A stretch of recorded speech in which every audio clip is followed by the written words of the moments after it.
LoveLore Library. Chapter 329. Immediately afterward, the top of the water blob swayed, and a small head that looked like an onion poked out of the water blob. It stretched its limbs and turned into a transparent little onion person. Wow! Looking at this chubby and smooth little onion head person, all the Holy Water sect's female disciples' hearts nearly melted from her cuteness. So Lady Holy Water's original form was such an adorable little water doll. Master. The little water doll's naked body fluttered onto Arbor's shoulder. Its transparent arms hugged her neck and rubbed against her head. Xiao Mu only felt goosebumps erupt all over her body. This soft little thing was cold and slippery as it lay on her shoulder, making her think of a creature that lived in the dark, a snake. She disliked snakes the most. This would make certain memories that she had purposely forgotten rush back to her. It would make her remember bits and pieces of her previous life when she was locked up in a dark cage by that perverted friend. They let in a lot of soft and slimy snakes. They slithered inside the cage, burrowed in and out of her body and legs, gnawed at her, bit her, and devoured her. Was she afraid? Was she afraid? No. She wasn't afraid. She wasn't afraid at all. She would kill them. Those filthy and dark creatures were only worthy of being ground into the mud. She would crush them beneath her feet for all eternity. They would never be able to harm her in the slightest. Arbor stood there petrified. Her hands were tightly clasped together and dug into her palms. She did not notice that beads of blood had seeped out. Xiao Xiao. Murong Sun immediately noticed Xiao Xiao's abnormality and grabbed her hand. When that gentle warmth enveloped her hand, Xiao Mu immediately peeled herself out from her wandering soul heart palpitation state. Suddenly, her gaze was as cold as an arrow and abnormally vicious as it shot towards a certain adorable creature lying on her shoulder. Under everyone's stupefied gazes, Arbor ruthlessly slapped that adorable transparent water doll and sent it flying. The water doll fell to the ground with a splash and turned into a drop of water. Scram! Following that cold shout, the entire place was silent and flabbergasted. Everyone kept quiet out of fear as they looked at their junior sister. At that moment, the little water droplet felt that its heart was about to break. Master's fierce and terrifying gaze was filled with hatred and loathing. What a hateful gaze! It was divine water, so it didn't have a fixed form. It didn't hurt, but it felt uncomfortable. Xiao Mu darted out of the cave in a flash and ran out of the mystical treasured land in a sorry state. Too cold, this place was too cold. Once the cold aura enveloped his entire body, he simply couldn't disperse it. She thought that she had overcome this coldness after so many years. She could even let go of herself and cultivate in seclusion in the extremely cold mystical treasured land for so many years. However, once one of her memories was triggered, all the dark and cold things that were buried deep within her would come back to haunt her. Master, I was wrong. I shouldn't have deluded myself into wanting to find you as a host body. I won't do it again. Master, please forgive me this time. Master. Whoa. The little water droplet trembled and turned back into a lustrous ball of water. It chased after Arbor, bouncing and hopping. Arbor rushed towards the snowy peak, and the little water droplet mindlessly followed behind her. Arbor stopped. She stood on a protruding boulder on the snowy peak, allowing the sunlight to completely envelop her. Her small hand tightly gripped a hard rock, and her knuckles turned slightly white. She couldn't control her body from trembling slightly. Chapter 330. Master, I'm sorry, Master. The water ball circled around Arbor, but it didn't dare to get close. Arbor did not expect her emotional breakdown to come so quickly. She had always thought that she had buried her wounds perfectly and even thought that she had completely forgotten the past.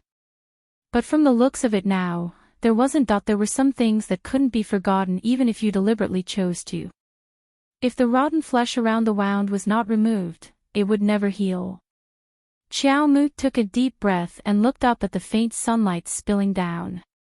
When he turned his head, Arbor looked at the wailing ball of water in surprise. This little thing was originally made of water. When it cried, 2 streams of tears shot out from the ball of water and flowed onto the ground with a splash. Arbor quickly took out a bottle and filled it with water. Is this holy water? 8 drops are enough. Why do you need so many? The little water blob took a deep breath and almost suffocated herself to death. However, she quickly stopped crying. Looking at the little master who had just shot her a murderous look, she stammered, "Master, Just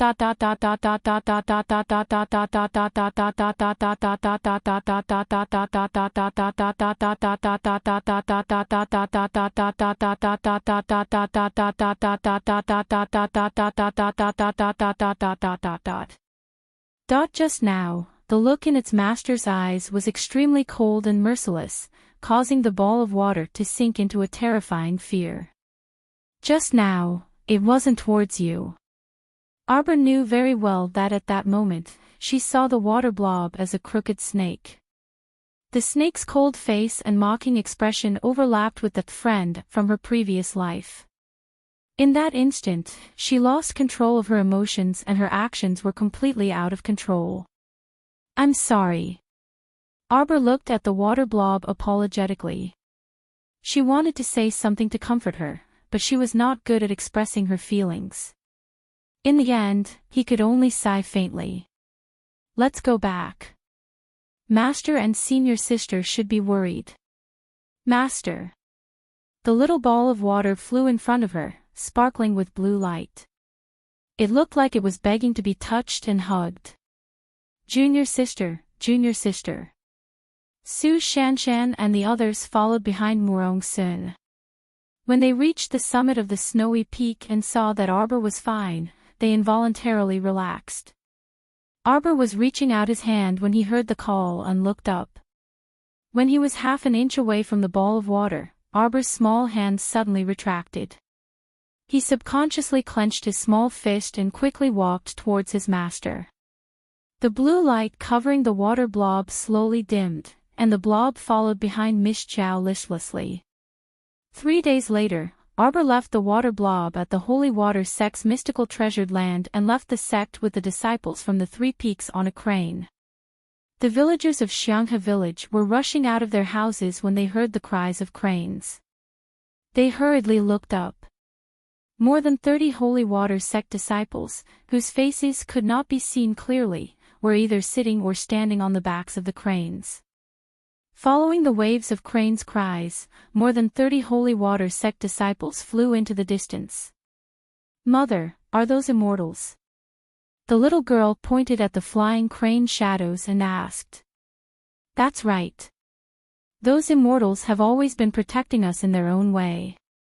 The flock of cranes sent them down the mountain all the way to the Mingshui River before returning. Xixia Valley was located at the edge of the western wilderness and bordered Shuang City. They had to pass through the Great Swamp. The Holy Water Sect group planned to travel by water and would reach the vicinity of the Great Swamp in about 10 days. After calculating the distance, they had to hurry because it might take some time to cross the Great Swamp. Master, there's a boatman up ahead. I'll go ask him. A disciple from the 3 peaks dashed towards the river like a bird released from its cage. That boatman was sitting by the river with his back facing the Holy Water Sect group. The disciple from the 3 peaks patted his shoulder with a grin. Uncle, are you running a boat? Send us too. The boatman abruptly turned around. His nose and mouth were all sunken in on his flat face, and only his blackened teeth were exposed. He abruptly opened his mouth and pounced at the disciple from the 3 peaks, opening his mouth to an unimaginable width. The Holy Water Sect disciples couldn't help but scream. With a whoosh, a jet-black iron arrow pierced through the boatman's throat and exited from the back of his neck. Chapter 331. Third Peak's disciple, Chinhanzi, broke out in a cold sweat. Just now, she could almost smell the stench of blood spewing out of the zombie's gaping mouth. That flat face was covered in rotting flesh and was abnormally terrifying. The two were less than half a foot away from each other, but Chinhanzi's heart nearly stopped from fright. In the blink of an eye, the iron arrow pierced through the corpse hag's throat and sent it flying into the river. The water splashed loudly, creating a splash half a person's height. Chinhanzi was stunned for a moment, and her gaze pierced through the crowd and landed on the last person. Arbor was dressed in a flawless white robe and had a straight and beautiful figure. She held a pitch-black repeating crossbow in her delicate hand and calmly looked over. Little junior sister's decisive arrow had undoubtedly saved her life. Chinhanzi nodded gratefully at little junior sister from afar. "Hanzi, hurry and come back." Lu Yun shouted at her disciple with a dark face. Chinhanzi was about to run back when she heard the sound of water splashing from the riverbank. A water-based vine abruptly shot out of the river mud and headed straight for her ankle. Lu Yun's expression changed, and she abruptly flew up. She hastily untied a belt and flung it out, wrapping it around Chinhanzi's arm with a swish. Chinhanzi borrowed this force and decisively jumped into the air. However, the water-based vine wrapped around the sole of her left shoe, and Chinhanzi's body sank down slightly. Fortunately, Lu Yun tightened her belt with one hand and quickly rushed to Chinhanzi's side. She released a ball of mystic energy and smashed the water-based vine to the ground. She brought Chinhanzi back several steps before barely managing to stabilize herself. Chinhanzi looked back and saw one of her shoes being shredded to pieces by the writhing water-based vine at any moment. She immediately shuddered all over. "Are you all right, senior sister Chin?" Doya breathed a sigh of relief and grabbed Chinhanzi. "Are you hurt?" "I'm fine." Chinhanzi blushed and looked at her master, Lu Yun, who had an unsightly expression. In the next instant, a huge wave suddenly surged from the riverbank. Murong Sun extended her hand to block the disciples and sternly ordered, "Retreat." Suddenly, 7 or 8 water-based vines as thick as a person's wrist shot out from the bottom of the water. A few of them formed a group and swept towards the crowd. "What is this? Is it a demonic plant?" The holy water sect disciples all drew their swords to hack at the aquatic vines that swept over. "This is a level 2 corpse-eating vine." Arbor's cold voice sounded. "It's best not to get caught by it. Pay attention to protect your exposed skin. Don't get scratched by it to avoid infection." Although level 2 corpse-eating vines were not like level 3 corpse puppets, which would definitely mutate and become infected when scratched, level 3 corpse-eating vines would not be infected. But to be on the safe side, it was better not to get caught. He should not have any wishful thinking, lest he be unaware of the impending disaster. "It seems that the more you cut, the more there are." Chang Yushi couldn't help but exclaim. After these corpse-eating vines were chopped off, they were still wriggling on the ground. They looked very disgusting. Arbor had already risen into the air. He stroked the tiny goosebumps on his arms and lowered his wrist. His fingers lightly clasped, and 5 iron arrows shot towards the riverbank with a whoosh like shooting stars chasing after the moon. When the iron arrows shot into the river, a strange hissing sound came from the depths of the river. It was like an iron rod scraping against the ground, producing a sharp, ear-piercing sound. Afterwards, all the corpse-eating vines that were attacking simultaneously fell limply to the ground, motionless. Chapter 332. The expressions on all the holy water sect disciples' faces were extremely colorful. No one expected that they would encounter this kind of situation the moment they left the Great Snow Mountain. There really wasn't a moment of peace. After Arbor killed the corpse-eating vine's main body, all the corpse-eating vines stopped moving. Chang Yushi hastily took out a match and burned all the corpse-eating vines on the riverbank to a crisp. Murong Sun's face darkened. I'm afraid the water route won't work. Cranes aren't suited for long-distance travel. Also, if something happens in the air, we'll be even more passive. Murong Sun pondered for a moment before saying, for now, we can only go to 5 Moon City to exchange for some horses. Lu Yun glanced at her disciples with a dark expression.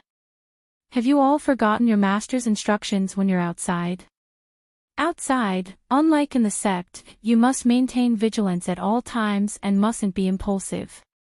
Disciple knows her mistake. Chen Hanzi admitted her mistake with a red face and turned to thank Arbor. Thank you, little junior sister.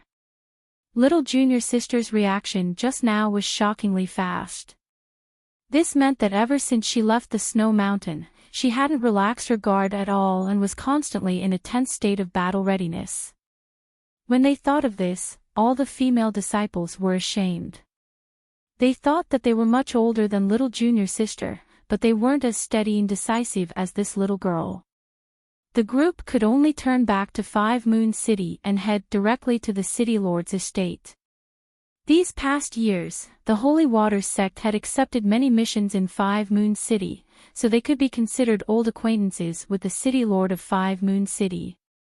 When the guards brought them to the south side of the City Lord's estate, the City Lord was personally digging in a small patch of blackened soil. There were 3 or 4 retainers following him with deeply furrowed brows. When the City Lord saw Murong Sun's group, he hastily cleaned up the dust on his body and welcomed them with a smile. He cupped his hands from afar and politely said, "Nice to meet you, nice to meet you. Your presence brings light to my humble abode. City Lord Wu is too courteous." Murong Sun cupped her fists in greeting and explained her intentions with a smile. Wu Mantian readily agreed and immediately ordered his subordinates to prepare horses. Can the land the City Lord dug be planted? Yang Shirong asked with a smile. Wu Mantian sighed and shook his head. Nowadays, the amount of land that can be planted in the city is decreasing, and there aren't many seeds left in the storage. Because many seeds that were planted in the ground could not grow anything at all, and in the end, they all rotted in the ground. We've basically searched all the nearby villages, and there's nothing left to collect. In the past few years, the food supply had been getting less and less. If they continued to use up their food reserves like this, they might not even be able to last a year. At that time, we can only migrate to the large fortifications in the north. Wu Mantian's eyes were filled with yearning. I heard that Northern Hua has established 13 great fortifications, and their iron bastions are impregnable. I just don't know if they will accept outsiders. Murong Sun, Yang Shirong, and Lu Yun's faces darkened slightly. 2 years ago, after the old king of the Qiu kingdom was poisoned to death by a favored concubine, his sons fought over the throne and almost killed each other.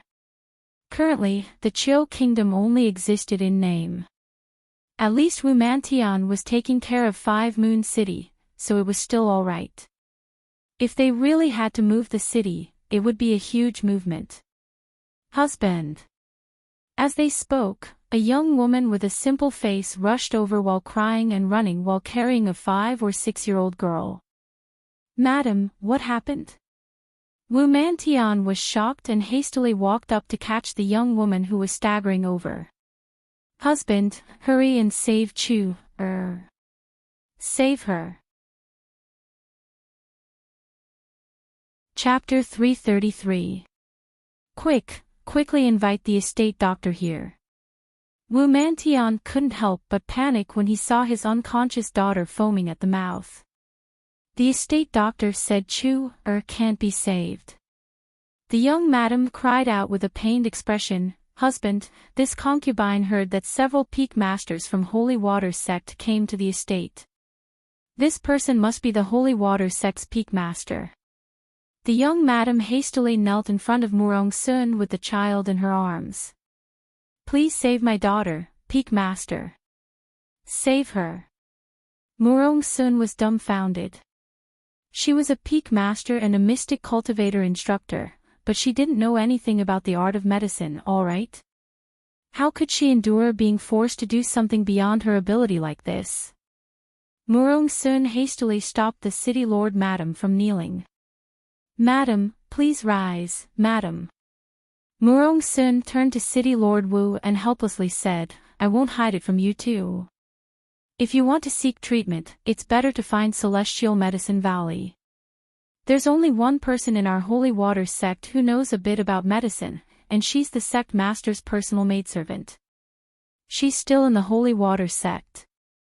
The City Lord madam fell to the ground like a deflated balloon. The City Lord hastily reached out to support her. "Madam, madam."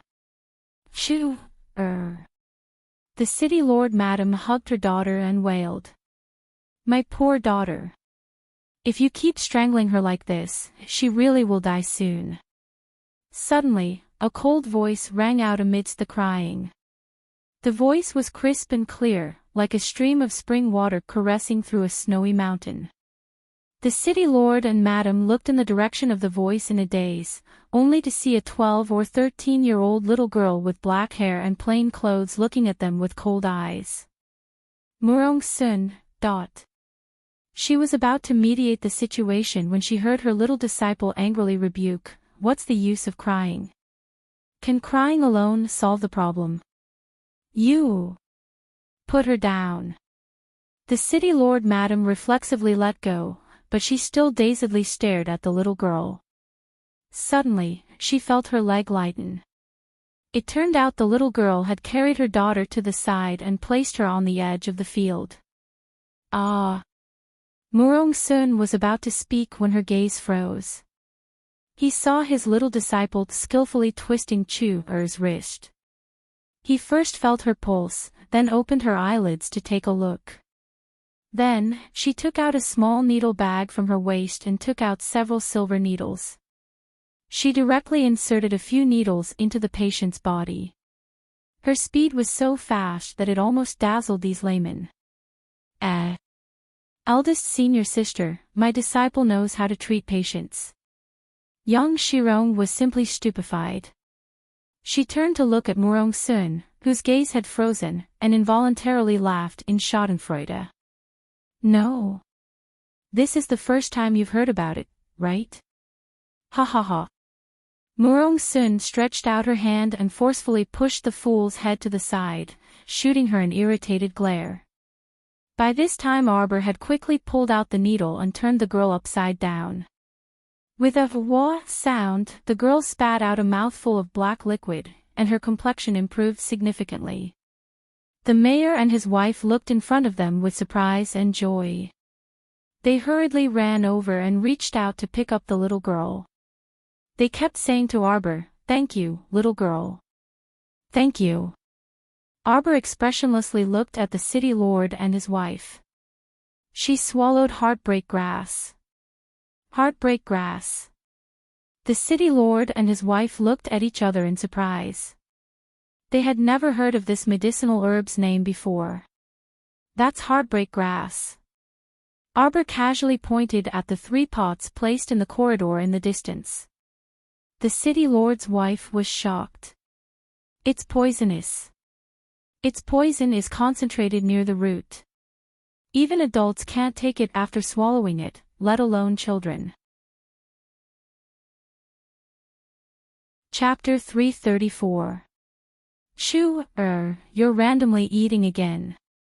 The city lord's wife grasped her daughter's hand in exasperation and lightly patted it twice. "Mother, I'm hungry." The little girl's face was ghastly pale, and she weakly whined. City Lord Wu was dazed and regretted his past actions. In order to live frugally, City Lord Wu mobilized the entire city and ordered everyone to only eat 1 meal a day. Almost all of the city's citizens passed their days half-starved. As the city lord, he naturally had to set an example and lead the way. His entire family suffered with him.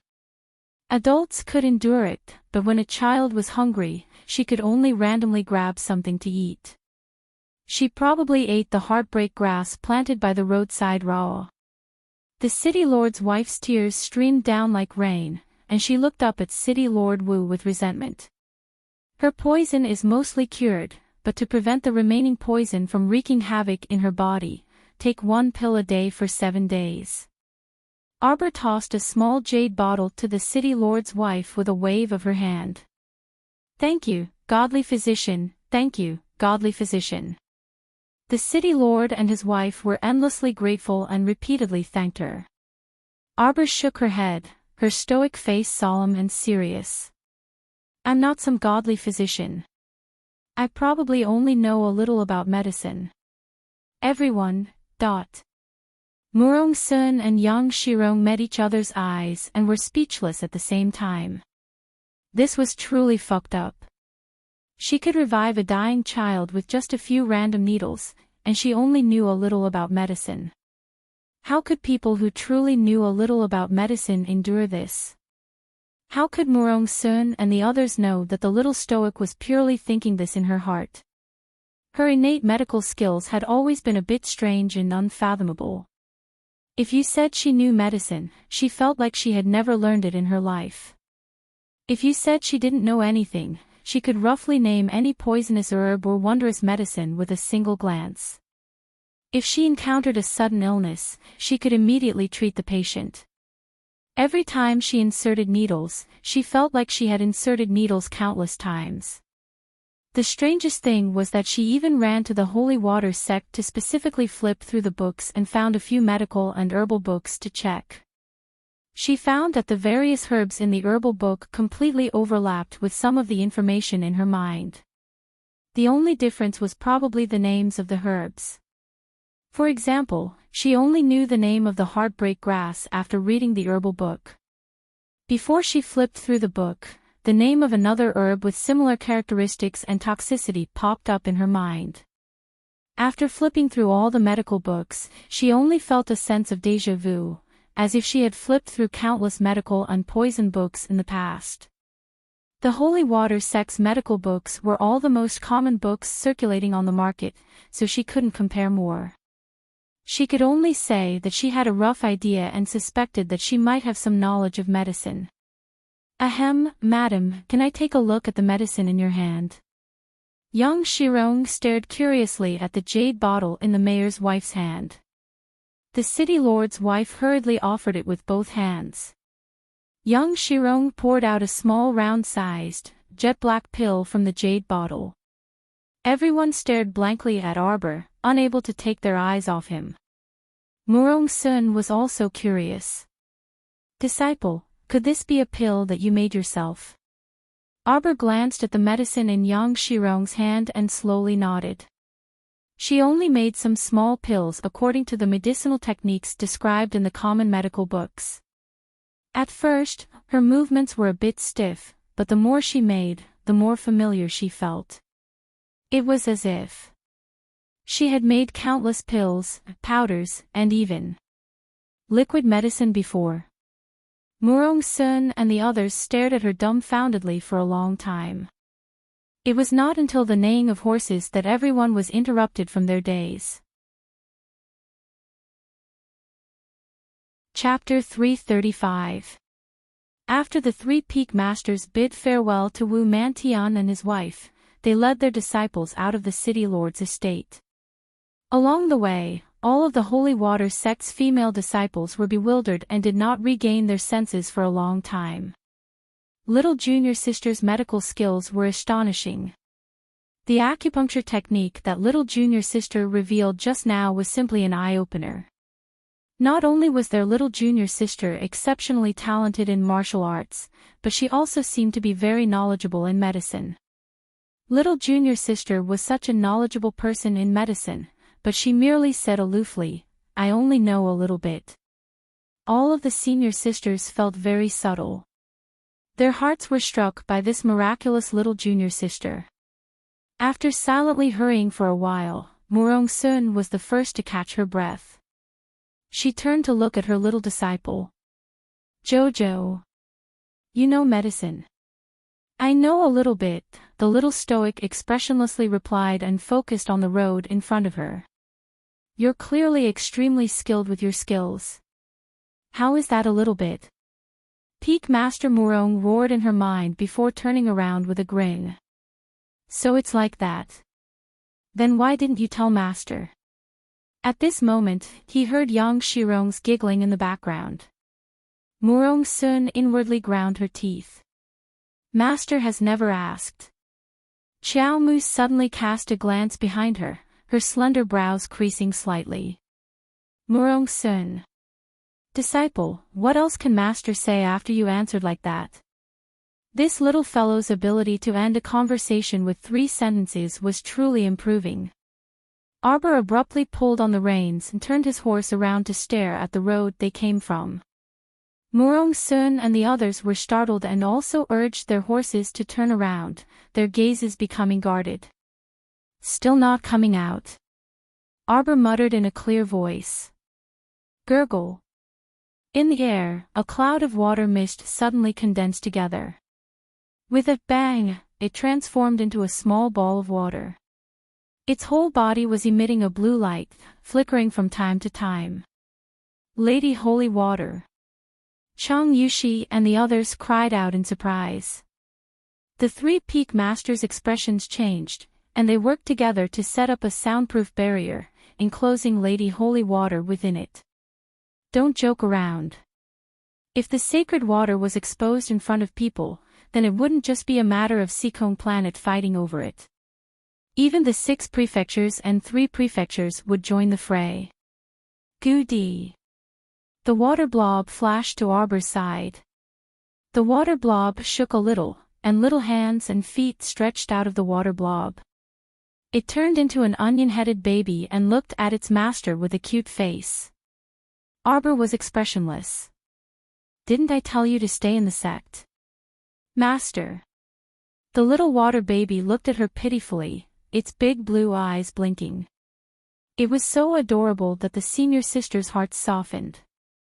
Chang Yushi was the first one who couldn't take it anymore. She hurriedly jumped out to speak for Lord Holy Water. Little junior sister, I think Lord Holy Water is pretty good. You should bring it along. Right. Shueshao also nodded hastily. Lord Holy Water also gave us each a small bottle of sacred water. It knows its mistake and can change. Little junior sister, please forgive it. Su Shanshan and all the first peak disciples nodded in agreement.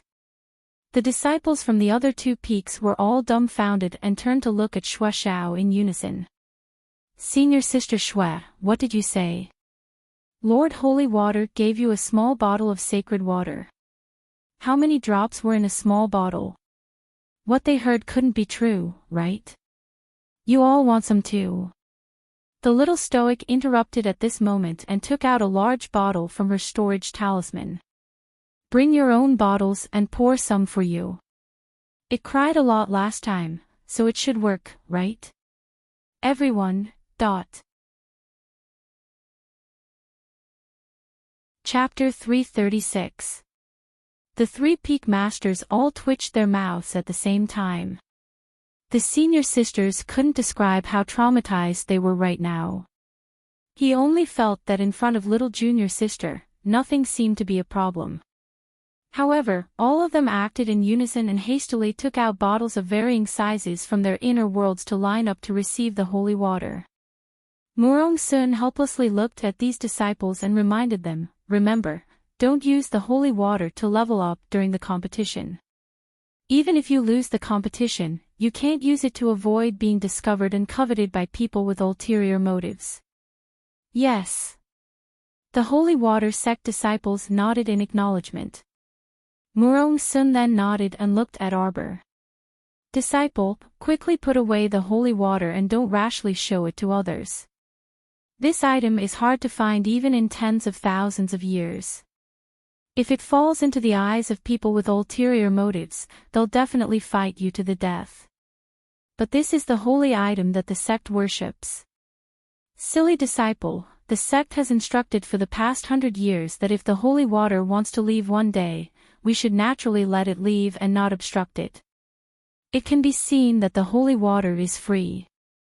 Now that the holy water has chosen a master and has chosen a disciple of our holy water sect, isn't that great? This item is hard to find even in tens of thousands of years, so hurry and put it away. The little stoic's gaze shifted, and she awkwardly glanced at the water child. The water child suddenly felt that Master's glance seemed to contain a bit of disdain. Wah, the water child was so sad. It's soft and slippery, so it's not easy to carry. Master, I can turn into a solid state and not move at all. After saying that, the water child's entire body curled into a small square block of ice and landed in Arbor's hand with a thump. Arbor was speechless. After a while, he asked, "What other appearance can you turn into?" This block of ice could only be thrown into a storage talisman. I can turn into an ice ring. No, it's too conspicuous. She didn't want to cause trouble for no reason. How about this? The block of ice curled up and shrunk several times, turning into a round, thumb-sized ice bead. Arbor finally nodded in satisfaction. Master, you can do whatever you want. I won't touch it. The little ice bead's soft and cute voice sounded. Arbor's heart skipped a beat. He raised his hand and gently stroked the ice bead. What are you talking about? I'll put you in my waist pocket. You can move if you want, but don't come out to meet people. Being outside the sect was different from being in the sect. She knew very well how sinister people could be. It was best to be careful. Once the little tree woke up, she could put it back on Paradise Planet so that she wouldn't have to worry about it. Yes, Master is the best.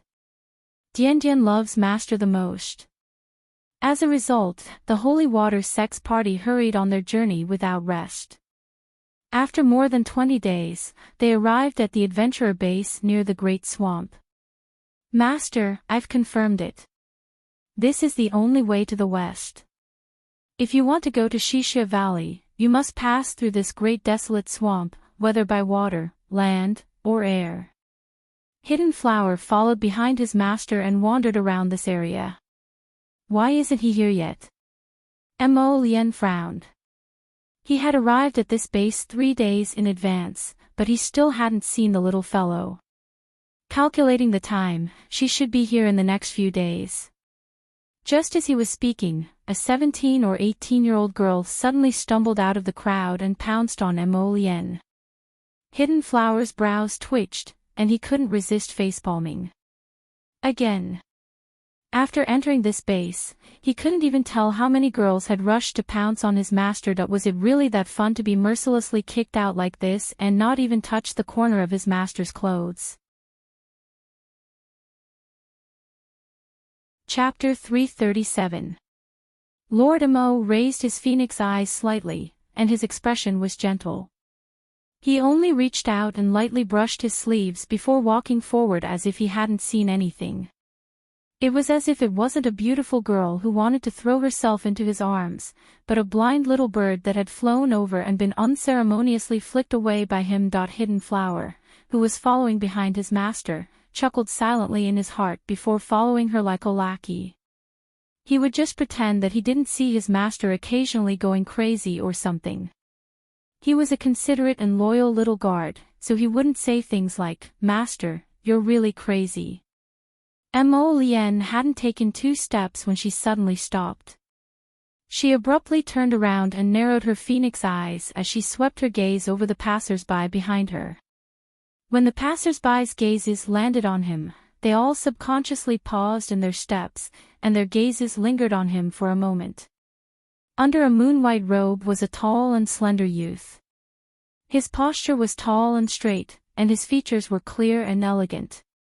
He was as elegant and unrestrained as colored glass, and he was like a piece of sparkling and translucent jade that had fallen from a snowy peak.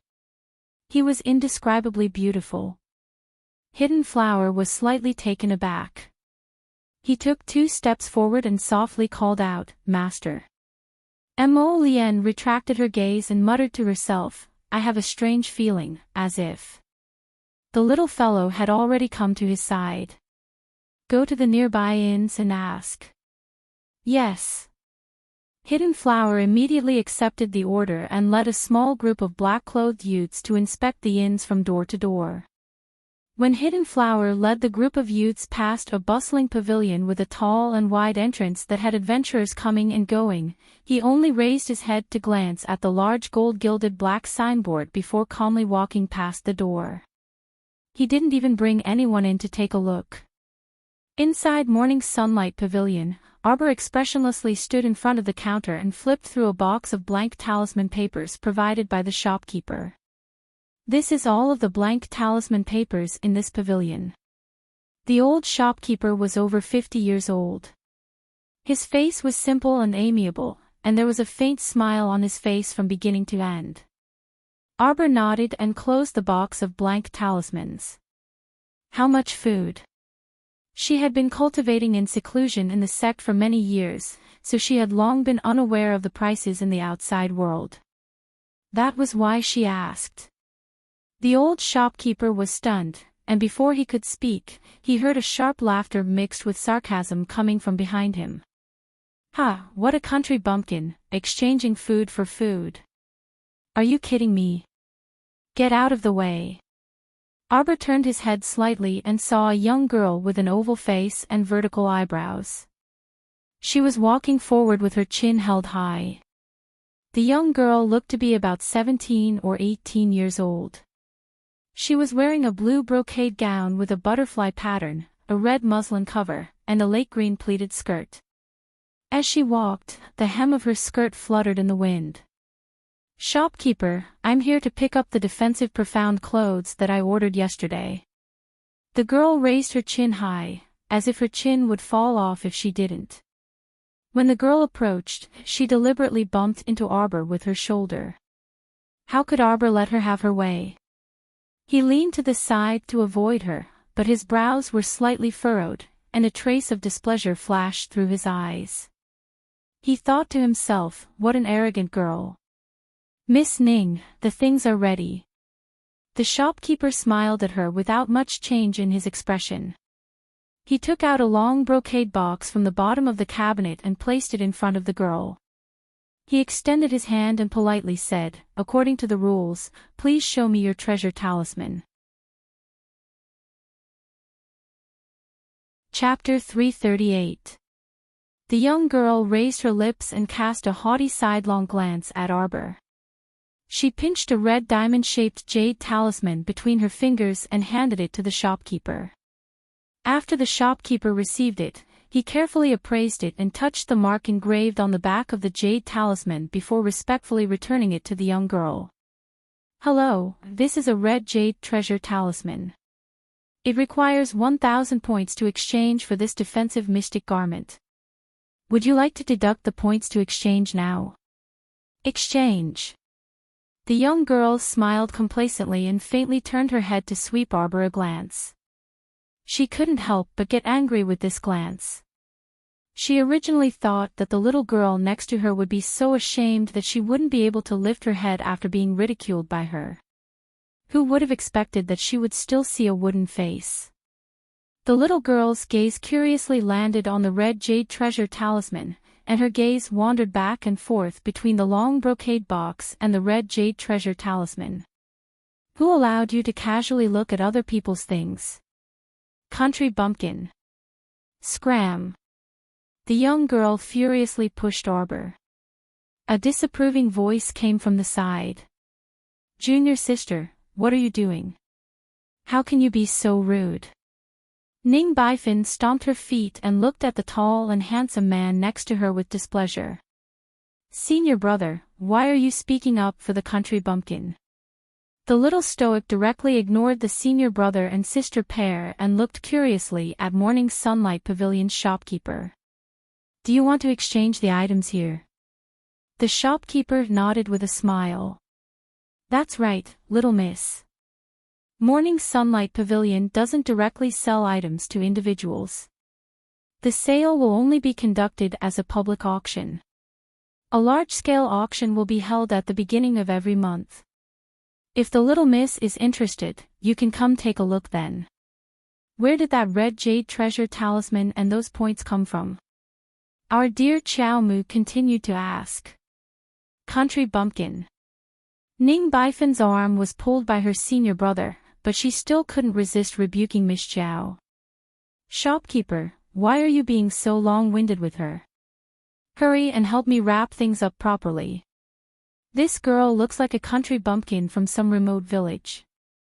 What's there to chat about? Arbor suddenly turned his head and frowned at the girl. He expressionlessly said, "You're very annoying. If you interrupt again, I'll have you die." The crowd that was originally watching the show with relish suddenly had black lines appear on their faces. As soon as this little girl walked into Morning Sunlight Pavilion, she had already attracted everyone's attention. There was no other reason than that she was too elegant and refined, even more so than a snowman. Ning Baifan was also angry because her senior martial brother couldn't take his eyes off the little girl as soon as he entered Morning Sunlight Pavilion. Now that he heard the little stoic's words, he couldn't help but fly into a rage. Why don't you try? Hit me. Come and hit me. Slap. The little stoic's hand was as fast as lightning, and her palm struck Ning Baifan's small oval face. The shopkeeper couldn't resist twitching his mouth. He was close, so he naturally could see how fast the little stoic attacked. Almost as soon as that girl finished her provocative words, the little stoic slapped her across the face that he was really asking for it. Blood trickled from the corner of Ning Baifan's mouth from the slap. She covered her face with one hand and abruptly straightened her body. Her eyes were red as she stared incredulously at the stoic face. She shrieked sternly, You dare to hit me. The little stoic was baffled. She lowered her head to look at her small hand, then raised her head to look at Ning Baifan, who was livid. Weren't you the one who asked me to hit you? Everyone. Ah. Ning Baifan clenched her fists as if she had gone mad and pounced at Miss Chow with mystic energy. Chapter 339. There was a loud rumble. Ning Baifan's attack was repelled by Miss Chow and sent her flying out along with the window frame. Miss Ning clung onto half of the wooden window frame and was smashed out along with half of the shattered wall. She sprawled on the ground. The people on the street, that they saw a young lady flying out along with the window frame. The passers-by hastily dodged in all directions and stared dumbfoundedly at the young lady crashing onto the ground with a bang. She was so dizzy that she fell flat on her face, and her entire face was bleeding. Soon after, some broken pieces of the wall and wooden window fell onto her body and head with a pitter-patter, making her look rather disheveled. Junior sister. The tall man bent over and jumped out of the window hole. He hastily ran to his junior sister and reached out to help her up. Ning Baifan clung to her senior brother with a wah and collapsed into the man's arms while crying. Morning Sunlight Pavilion's shopkeeper's head was filled with black lines, and he hastily walked out of the room. Looking at the disheveled Miss Ning, he hastily said that the wall and window were smashed. You have to compensate for it. The passers-by, shopkeeper, do you think you're being honest by doing this? The young lady fell so hard that her face looked like a pig's head, yet you still chased after her to ask for compensation. Ning Baifan only felt that she had never been so dark in her 18 years of life. She was bawling her eyes out as she raised her head and roared at the shopkeeper, Did I smash it? Are you sick in the head? Every injustice has its perpetrator and every debt its debtor. Go find her for compensation. She pointed at our dear Chow Mu, who had followed them out. The little stoic only felt that this young lady was a bit baffling, so she walked to the shopkeeper's side and said, You didn't finish speaking just now. The shopkeeper glanced speechlessly at the little fellow and explained patiently, The treasure-gathering talisman is our Morning Sunlight Pavilion's unique permit exchange certificate. In the past, 10,000 gold taels could exchange for a red jade treasure-gathering talisman, 100,000 gold taels could exchange for a blue jade treasure-gathering talisman, and 1,000,000 gold taels could exchange for a black jade treasure-gathering talisman. You can obtain a certain amount of points every time you come to buy something. Oh. The little fellow decisively ended the conversation. The corner of the old shopkeeper's mouth twitched, and he couldn't help but continue, "Nowadays, we don't sell treasure talismans anymore, unless you can bring out a good auction item."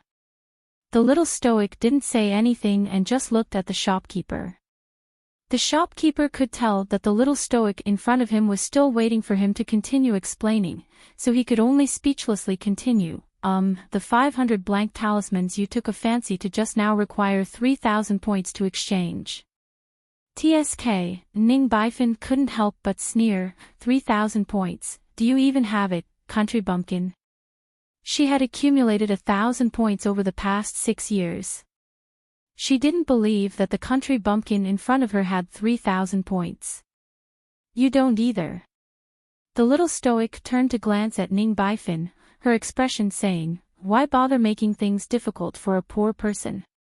Even the shopkeeper couldn't help but laugh out loud. You're simply... Ning Baifin trembled with anger. "All right, junior sister, stop messing around." The man frowned impatiently. "Let's take the things and leave. Master is still waiting for us at the inn." "No, you have to pay the compensation first," the old shopkeeper said sullenly.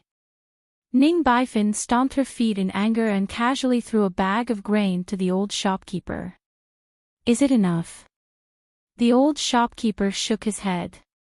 Ning Baifin was furious and threw out another bag. She was so angry that her heart ached. "So many beans, it's enough for you to hire 2 people to repair 10 walls." The shopkeeper finally stopped talking. Ning Baifin turned her head and pointed at Arbor. Chapter 340. Little Village Girl. "Don't be complacent, I'm the daughter of Wanxiang's sex master, Ning Guilai, Ning Baifin. If you have the guts, tell me your name. I'll settle this with you later." "Oh." Arbor nods, not responding at all. This attitude is simply enough to anger a dead person back to life. Little Village Girl. Ning Baifin's head is about to explode, and she wants to curse. "You're so annoying. I don't even know you, so why are you being so long-winded with me all day?" Arbor suddenly flashes, the silver-white blade in her hand flashes, and a line of snow slashes towards Ning Baifin's neck. "Junior sister." The man behind her sees everything clearly. If that dagger really slashes Ning Baifin's neck, it will really take her life. The man is so frightened that he breaks out in cold sweat. He hastily reaches out and forcefully pulls his junior sister behind him. In a hurry, he circulates a wisp of mystic energy and grabs Arbor's wrist with his bare hand. Seeing that the 5 fingers are about to touch her wrist, Arbor's slender wrist slightly rotates, and the dagger in her left hand instantly swaps.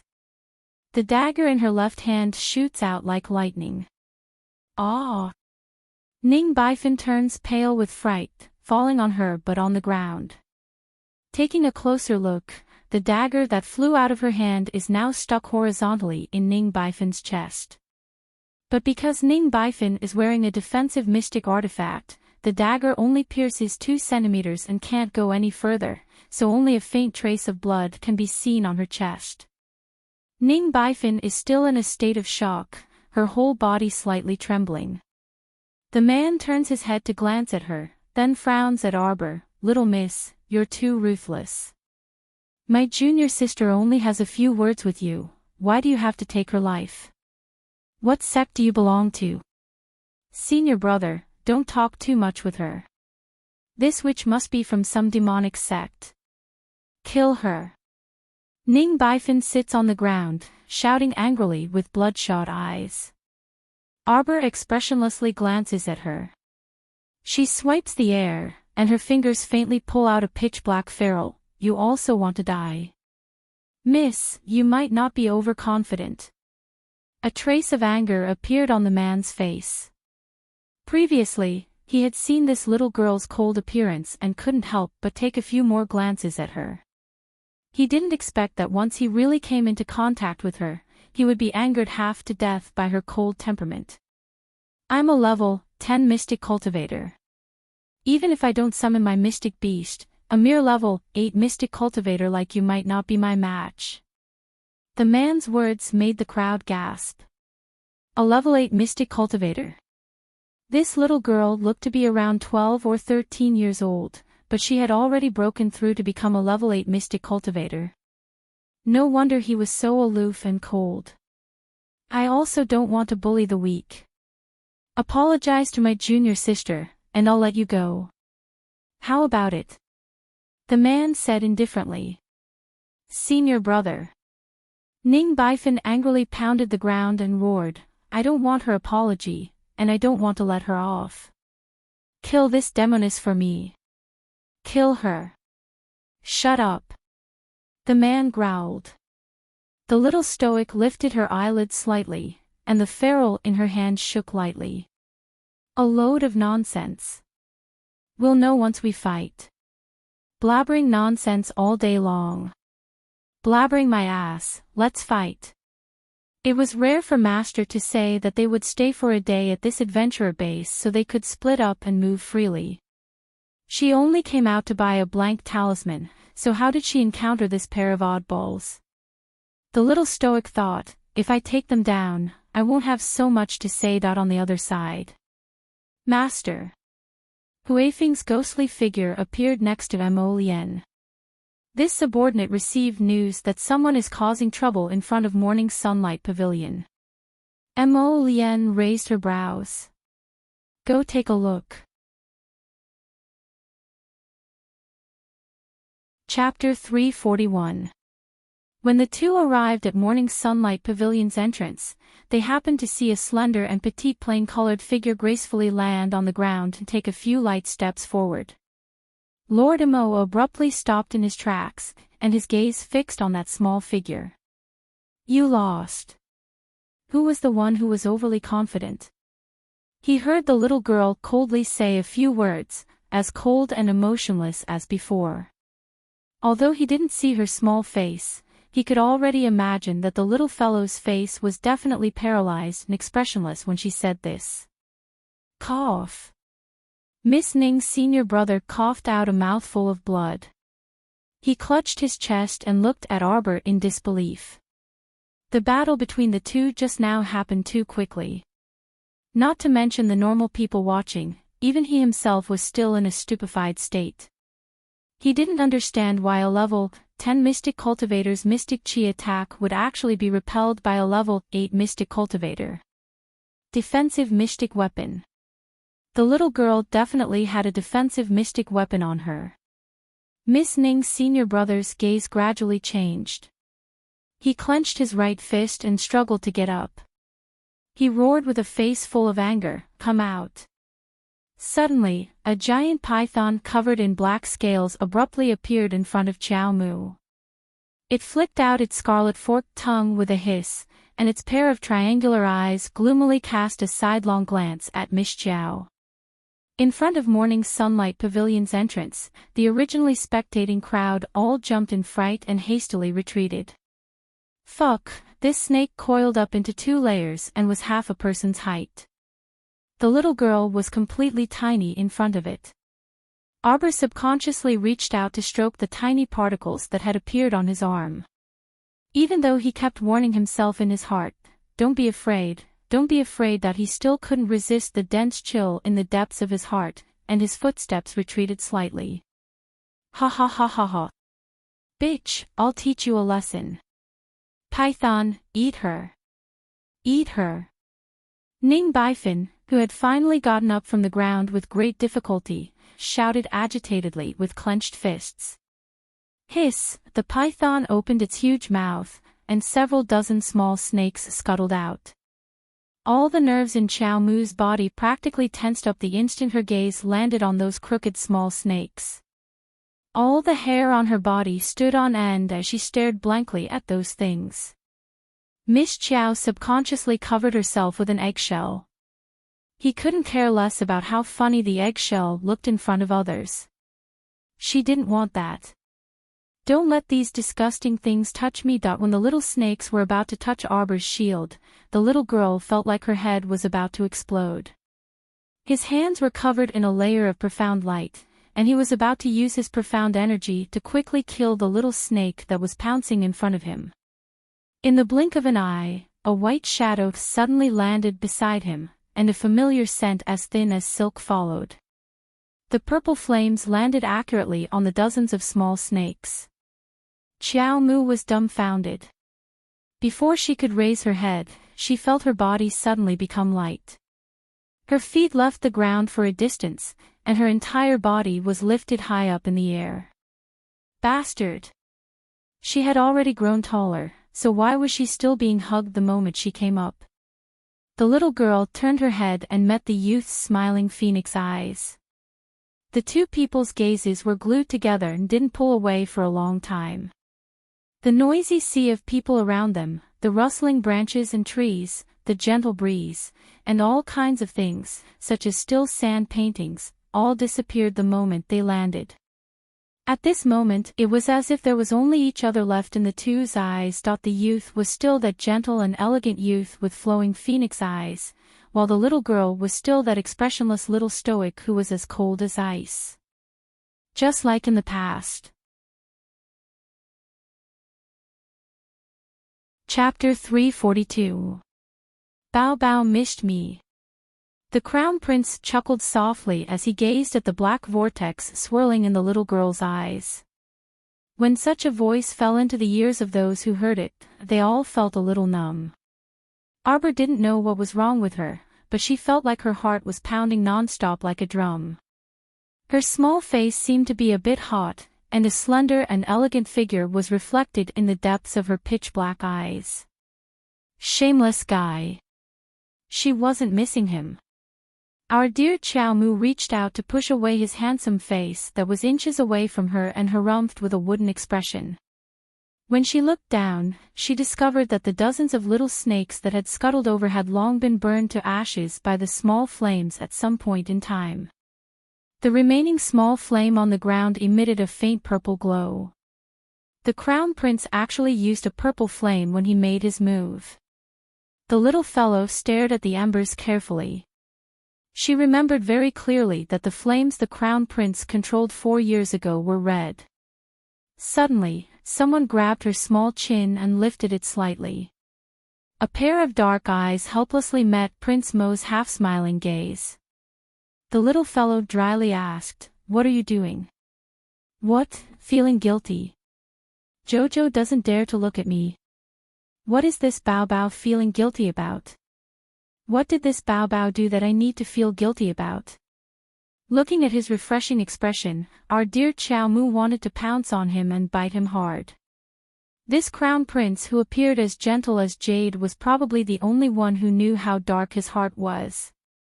"Bite here." A certain person good-naturedly turned his handsome face and pointed at his left cheek. "Bite it better." Huifeng silently stood behind his master, but 1,000 curses were already running through his heart. "Master, where's your moral integrity?" He felt that his master's serious demeanor had completely changed the moment he saw Miss Chow. Although Arbor's small face was stoic, the corners of her mouth couldn't help but twitch. The Crown Prince looked at her and pinched her slightly cracked little face. He chuckled softly. "Bao Bao, whether you missed me or not, in short, I missed you a lot. I missed Bao Bao. Missed Bao Bao, a lot, a lot." Arbor felt like her stoic face was about to burn up, and a red mist must have already flown over her cheeks. When the young man said this in a soft voice, his phoenix eyes moved slightly and a smile appeared on his face. Who would be able to resist him like this? The little stoic blinked and reflexively reached out to stroke her slightly flushed small face. She replied seriously, "Oh." Crown Prince was speechless. Bao Bao successfully killed the conversation once again. Huifeng's heart was about to cramp from laughing. He pitied their master for having such a stoic face of few words. It's hard to say. The Crown Prince helplessly glanced at the little stoic before abruptly shooting a glance at the crowd. He sneered, "Want to slip away?" The man, who was about to withdraw and leave, trembled slightly as he held his junior sister's hand. His entire body couldn't help but tremble. He didn't even dare to recall that large python in order to attract the youth's attention. He planned to quietly leave with his junior sister like this. He planned to quietly recall the profound beast once they were far away. She had tolerated and given in, but why was she still unwilling to let him go? "This stinking bug of yours scared my baby. Do you think you can just walk away like that?" The Crown Prince raised his slender fingers. 5 purple flames danced back and forth between his lustrous fingers, as mischievous as fairies. "I wasn't scared." Our dear Xiao Mu immediately retorted. "Don't try to be brave in front of me." The Crown Prince lowered his head to glance at the little girl, a smile flickering in his eyes. "See, just destroy it." "No, don't. I beg you, don't." The man abruptly turned around, his eyes shrinking in fright. Chapter 343. Generally speaking, each mystic cultivator could only contract with one mystic beast in their lifetime. If the mystic beast died, not only would it bite back at its master and cause serious injuries, it also meant that the mystic cultivator would never be able to have another mystic beast for the rest of his life. A great mystic cultivator who lost his mystic beast and suffered serious injuries from the backlash, his future was bound to be bleak. Moreover, it could be said that he was practically a cripple. Ning Baifin's senior brother was truly scared at this time. His frightened gaze followed the movement of the youth's raised finger as he watched the youth throw out several wisps of purple flames. After the mystic beast python was enveloped by the wisps of purple flames, it instantly lost the strength to resist and writhed on the ground. The snake's tail heavily smashed onto the ground, scaring the onlookers into screaming and fleeing in all directions, afraid that they would be smashed into minced meat by the snake's tail. Ning Baifin stared blankly at Prince Mo. She actually stood there with an infatuated gaze and a stupefied expression. She even turned a blind eye to her senior brother vomiting blood on the ground in pain. At this time, there was only that handsome youth who acted ruthlessly like a celestial being in her eyes. That tyrannical youth who shot out several wisps of purple flames with a snap of his fingers and roasted the python until it rolled all over the ground. The youth was tall and slender, as clear as a jade tree. Ning Baifin's gaze was completely snatched away by the youth, and she turned a deaf ear to her senior brother's blood-curdling screams at her feet. A young girl's maiden heart pounded non-stop. Until, gouge out her eyes. A cold and distant voice came from the youth's mouth. The white-clothed youth's cold gaze on her made her entire body tremble. This was the first time he looked at her, and also the last time that a black-clothed youth in his 20s suddenly appeared beside Ning Baifin and unhesitatingly gouged out her eyes with the long sword in his hand. "Ah!" Ning Baifin screamed. "Baifin!" A mystic energy suddenly shot out from the side and fiercely collided with the long sword in the black-clothed youth's hand. With a crisp, ding sound, the youth knitted his brows. The long sword in his hand was slightly deflected and missed Ning Baifin's temples, cutting off a clump of her long fluttering hair. However, the mystic energy that exploded from the sword had already pierced Ning Baifin's eyes. "Ah! Eyes, my eyes!" Ning Baifin screamed. She held her eyes with both hands, blood seeping out from between her fingers. Baifan! A suction force caused her entire body to fly out involuntarily, and she suddenly fell beside an old man. Grandpa Chow. Wah. Grandpa Chow, my eyes hurt. Ning Bifin was trembling all over because of fear. Go. The old man cast a venomous glance at the crown prince. He grabbed Ning Bifin's shoulder, lifted her up, and fled. Obliterate. The crown prince coldly ordered. As soon as he finished speaking, 7 or 8 black-clothed youths quickly scuttled out from both sides, closely following the fleeing old man and Ning Bifin. At this time, the surroundings were already silent. The onlookers had all shrunk into a corner and were peeking at them. They didn't even dare to breathe loudly. Who would have thought that things would develop like this? Originally, it was just a small quarrel. Our dear Chow Mu turned her head and looked coldly at the man who was screaming as he was burned by the purple flames. She looked at him expressionlessly, without a shred of sympathy. If she had fallen into the hands of the senior brother and junior sister, with Ning Bifin's personality, would she have let her go? Therefore, don't blame the heavens and accuse others. Where there is a cause, there is an effect. What's more, the python that the man summoned was really too disgusting. Disgusting, disgusting. Only after all the sticky snake blood on the ground had been burned away by the purple flames did the crown prince put her down. He stroked her little head and said with a smile, "It's fine now, don't be afraid." Chapter 344. I wasn't afraid to begin with. Our dear Chow Mu clenched her small hands tightly as she thought to herself. Gentle fingers suddenly separated her hands and grasped one of her soft hands, squeezing it in his palm. Arbor raised his head slightly to glance at him. Her small hand reflexively moved in his palm, but he held it even tighter. Greetings to the young master. The old shopkeeper returned to his senses and hastily bowed in greeting. The old man was about to break out in a cold sweat from fright. He didn't expect such a small matter would alarm the young master. Old Han, what happened just now?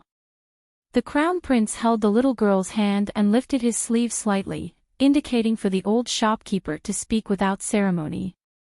Morning Sunlight Pavilion's old shopkeeper couldn't help but wipe his cold sweat with his sleeve. He looked at the expressionless little girl next to the crown prince with an embarrassed smile and howled inwardly, "Oh, great aunt. You should have said earlier that you were acquainted with our young master and quickly took away that box of blank talismans. Then everything would have been fine." Since the young master asked, how could Han Chong dare to conceal anything? He hastily recounted everything that happened in detail. When he mentioned that box of blank talismans, he stammered awkwardly. This old servant didn't know that this little miss was acquainted with young master.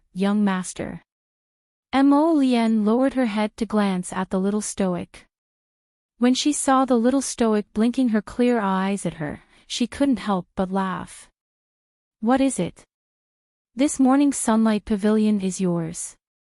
The little stoic was curious. In her previous life, she had heard of Morning Sunlight Pavilion's resounding reputation, but she had never set foot inside due to her poor and pitiful circumstances, so she naturally didn't know the pavilion's rules. If the Crown Prince could open this Morning Sunlight Pavilion in this kind of small adventurer base in a remote corner, it could be seen that other large cities also couldn't do without this auction house. That's right. The Crown Prince nodded and squeezed the little stoic's small hand with a smile. Come, let's talk inside. Seeing the large hole by the door and window, the Crown Prince creased his brows slightly. Did you compensate? Old Han wiped the waterfall of sweat on his forehead and nodded vigorously. Yes. Just 2 bags of beans. The little fellow at the side curled his little mouth, obviously looking down on these 2 bags of beans. How do you do things? Hidden Flower, who had heard the news, winked at old Han. 2 bags of beans is so little. Is it enough compensation? Hurry up and send more people over to ask for more compensation. Han Chong was dumbfounded. He snuck a glance at the Crown Prince's displeased expression and hurriedly nodded in agreement. He led his men and hurried to the inn where Wanxiang's sect was staying. You don't know how to do things. Hidden Flower had just approached with a smile when the Crown Prince waved his hand in disdain. Follow old Han and have a look. Oh.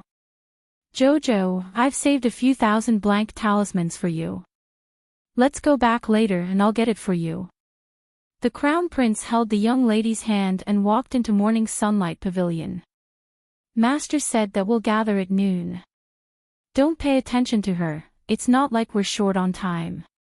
Someone continued to coax and instigate. I've saved up about 5,000 blank talismans. They're all for you. The little stoic's eyes abruptly brightened. All right then, let's quickly retrieve and return. What's the hurry? We haven't seen each other for so long. We should at least have a reunion dinner before leaving together.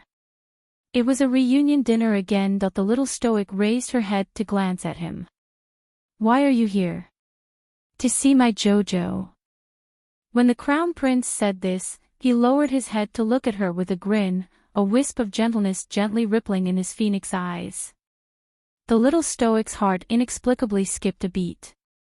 She only felt that the youth in front of her had picturesque features that even a myriad of mountains and rivers couldn't compare to. Chapter 345. What a detestable evildoer. Arbor turned her head and was about to take small steps forward. The Crown Prince suddenly grabbed the little girl's hand tightly. Our dear Chiao Mu was caught off guard and threw herself into his arms.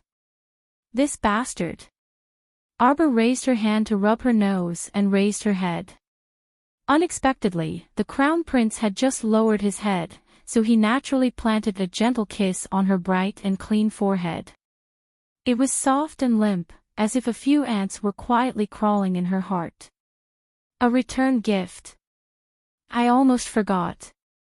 The youth squeezed her small jade hand and said with a smile. Arbor's entire body froze. A trace of confusion appeared on her slightly raised face. She felt that something wasn't right. Mo Lien reached out to cup the little fellow's small face and stared into her large, rippling eyes. A satisfied smile appeared on his lips. Look, in that pair of beautiful eyes that were as calm as a dry well and filled with desolation, there was now his reflection. How wonderful! Our dear Chiao Mu came back to her senses and expressionlessly slapped away his slender fingers. She turned around and walked directly to the counter. The Crown Prince couldn't help but laugh and slowly followed behind her. Old Han stuffed the box of 500 blank talismans back into the secret cabinet. Arbor found the right place and stood in front of the cabinet. She turned her head to look at the Crown Prince with a bit of expectation on her wooden face. Here, this is for you. He stuffed a half-black, half-white, diamond-shaped jade talisman the size of a longan. There was a small hole in the top and a thin red string holding it together. Treasure talisman. Arbor remembered what the old shopkeeper said. There were a total of 3 types of treasure talismans, red jade, blue jade, and black jade. Then what was this half-black, half-white one? A key. Mo Lien took a few steps forward and held the little girl's small hand. He led her into a small room and pulled her to a row of cabinets with carved jade ornaments. These ornaments were all carved with all kinds of small, circular, diamond-shaped, and square holes. Arbor was intelligent and immediately understood. He placed the diamond-shaped jade talisman on one of the vases, and a small secret door suddenly opened on one side of the wall. All of Morning Sunlight Pavilion's private vaults can be opened with this key. Seeing the little fellow suddenly raise her head to look at him, he couldn't help but laugh and raise his hand to stroke her head. If you don't want to look for it, it's fine to have the shopkeeper retrieve it.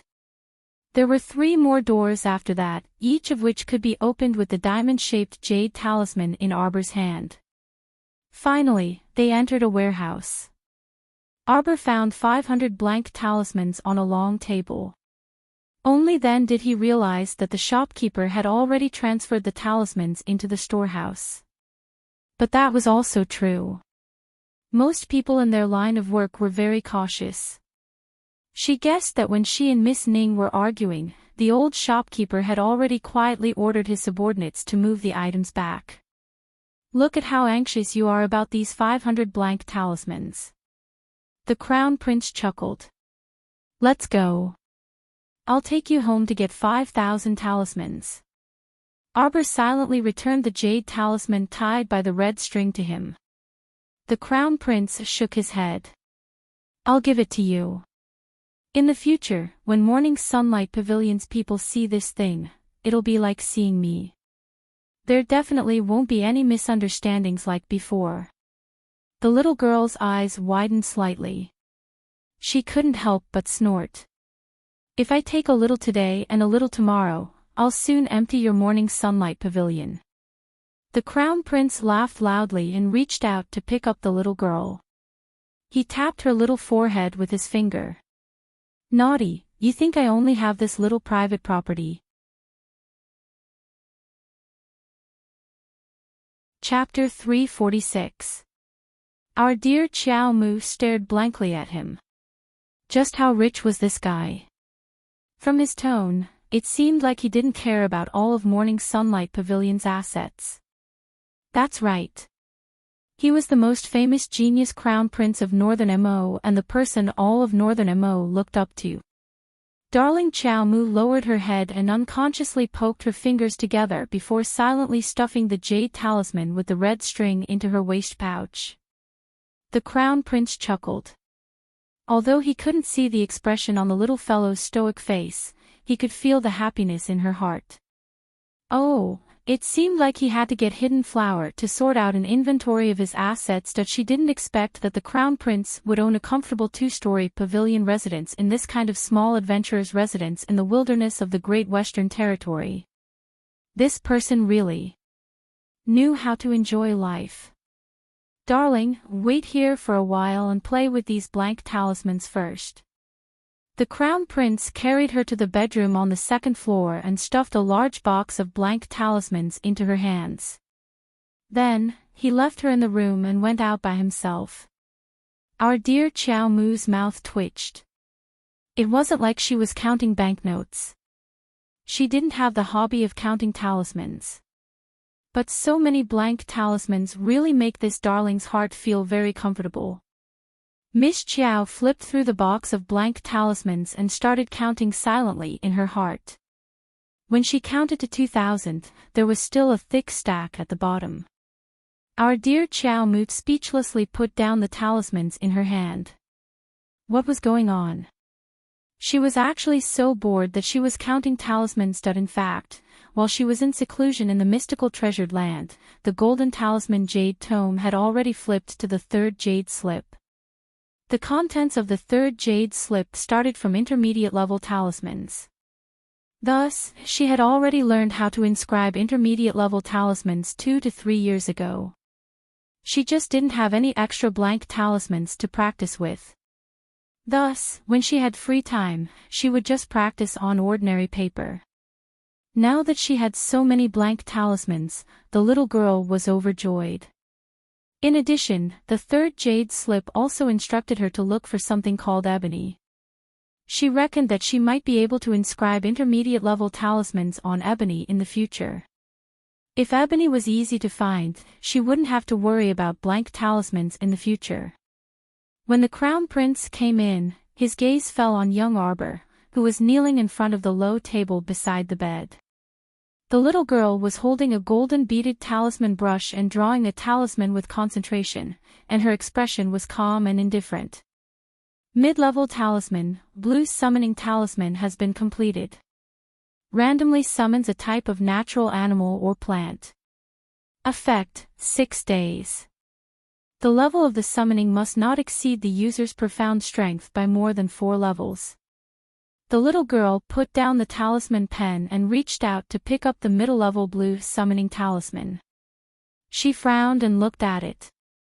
She had previously used a low-level yellow talisman to summon a blue one that could ascend to the sky, disregarding the low-level yellow talisman's own rule of no more than 3 levels of profound strength, and even more so, disregarding the time limit.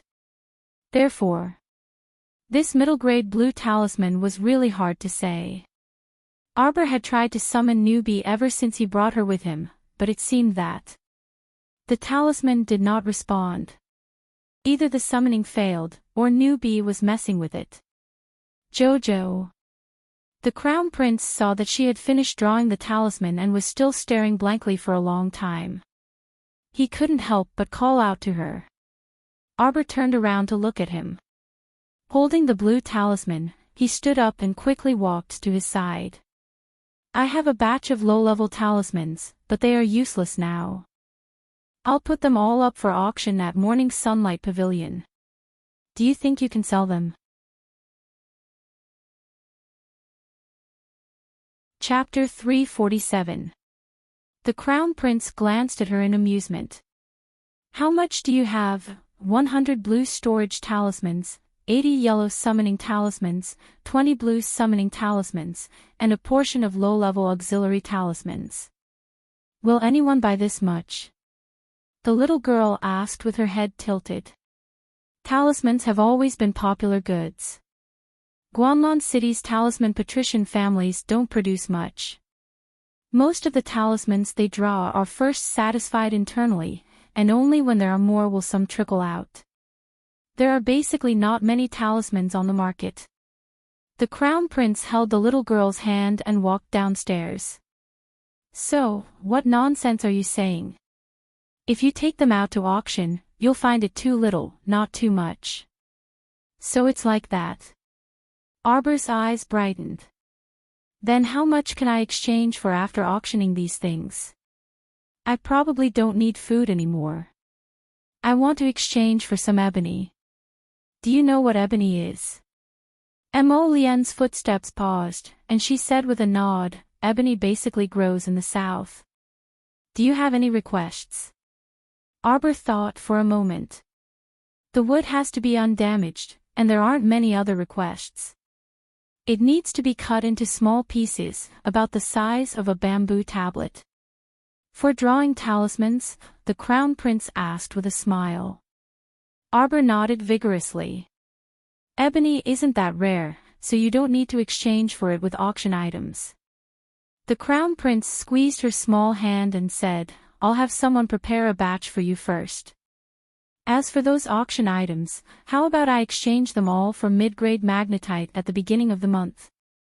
Are all transactions in auction houses using magnetite now? That's right. Mo Lien nodded with a faint smile. In the past, gold could be used for transactions, but now, those lousy stones aren't worth anything anymore. When ordinary people traded, they naturally used food as a medium. For mystic cultivators, magnetite transactions are naturally more convenient. Just leave the mid-grade magnetite in Morning Sunlight Pavilion. If I need it, I'll come get it. If not, give it to your subordinates. Mid-grade magnetite was suitable for level 5 to level 8 mystic cultivators. If she completely merged with the small water ball's essence water, she probably wouldn't need mid-grade magnetite anymore.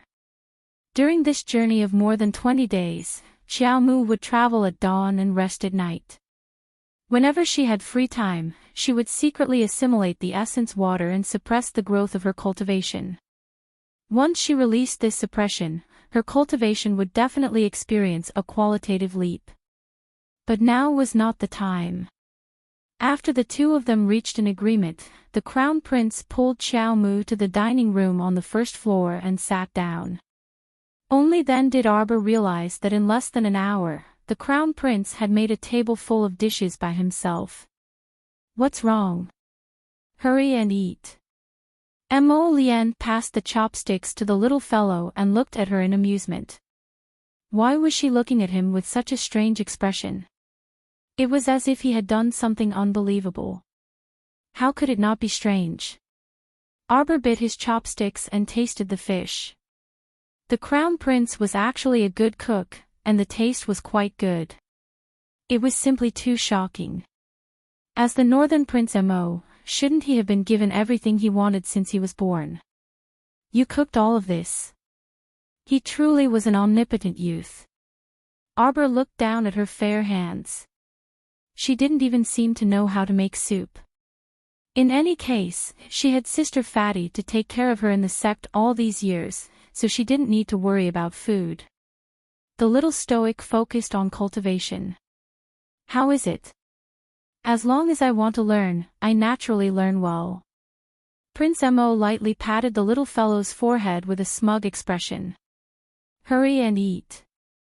You're too skinny, so you must nourish yourself. He had learned it for a long time and specially cooked it for the little fellow. It would be best if he raised the little fellow until she was round and smooth. Hugging her would be comfortable. Chapter 348. Arbor's belly was a bit round from eating this meal. She lightly patted her belly and reached out to take a plate of oranges from the Crown Prince. Xiao Mu lowered her head and silently ate 2 slices. So sweet. She didn't let go of the plate. Although she was a bit full, she greedily ate 2 more slices. Mo Lien tidied up everything and came over. He saw the little fellow gnawing on a plate of oranges. Her little appearance was truly adorable. He walked to her side and held her small hand. His heart felt like it was scratched by a kitten's claws. A trace of a smile appeared on his lips.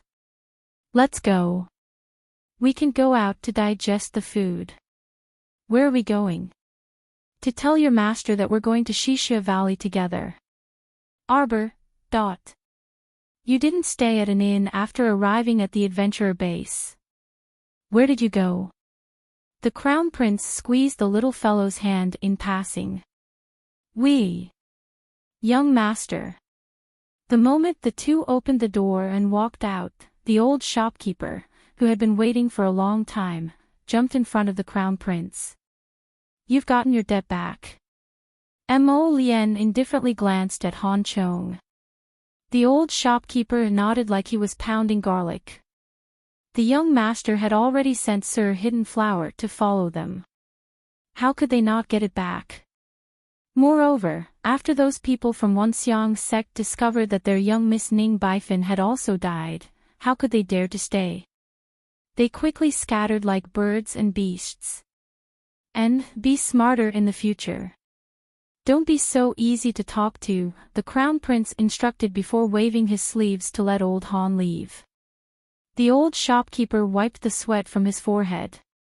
When he left, he couldn't help but smile wryly. Heavens, with the current market, 2 bags of beans aren't even enough to repair a wall. How dark is the young master's heart? No, the little girl's heart is even darker. If the little girl didn't complain, how could the young master send people to ruthlessly get his debt back? After old Han returned to Morning Sunlight Pavilion, he hurriedly gathered all his subordinates for an emergency meeting and exhorted them to never offend the young master's little girl. Because the consequences would be much more serious than offending his young master. That one something. She's really dead. The little girl lightly tugged on the Crown Prince's hand, asking the youth with her gaze. Of course. Mo Lien nodded knowingly. To how could he allow this little girl, who was so arrogant to say that she wanted to kill him, to live? Then why did you dig out her eyes? The little fellow tilted her head and asked whatever came to her mind. Because she keeps staring at me. I don't want her to look at me. That's because you're good looking. You can't blame others for staring at you, the little girl said with a serious expression. There was a hint of cuteness in her little stoic face. It was really quite interesting. Hui Feng, who was silently following behind them, couldn't help but twitch his mouth when he heard this. He always felt that when the Crown Prince and the little girl were chatting together, the scene was especially strange. Mo Lien couldn't resist laughing out loud. Between me and Duanyu, who's prettier? You. The little girl replied without any hesitation before adding, actually, Duanyu's looks aren't bad either. Hui Feng almost cramped up from laughing, and he snuck a glance at the crown prince. Sure enough, he saw that his lord's handsome face was smeared with a layer of black.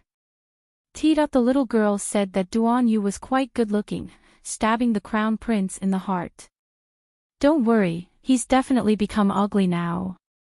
The crown prince held the little girl's hand tightly and stabbed his opponent with all his might. Who? Duanyu. That's really pitiful. The little girl pursed her lips. Hui Feng felt like he couldn't take it anymore. He was about to pass out from laughing. How could these two people's conversation be so strange and hair-raising? At this time, Omni Faction's faction master Ning Guilai also received news of his beloved daughter Ning Baifan's death. Chapter 349. A beautiful figure stood in the ancestral hall of the sect. Her appearance was almost identical to Ning Baifan's. This woman was Ning Baifan's twin sister, Ning Bihuan. Her eyes were fixed on a faintly pulsating life lantern miniature in front of her, and a cold smile hung at the corner of her mouth. The tiny life lantern miniature recorded everything her younger sister experienced at the last moment of her life. There was no sorrow in Ning Bihuan's eyes, not even the slightest emotion.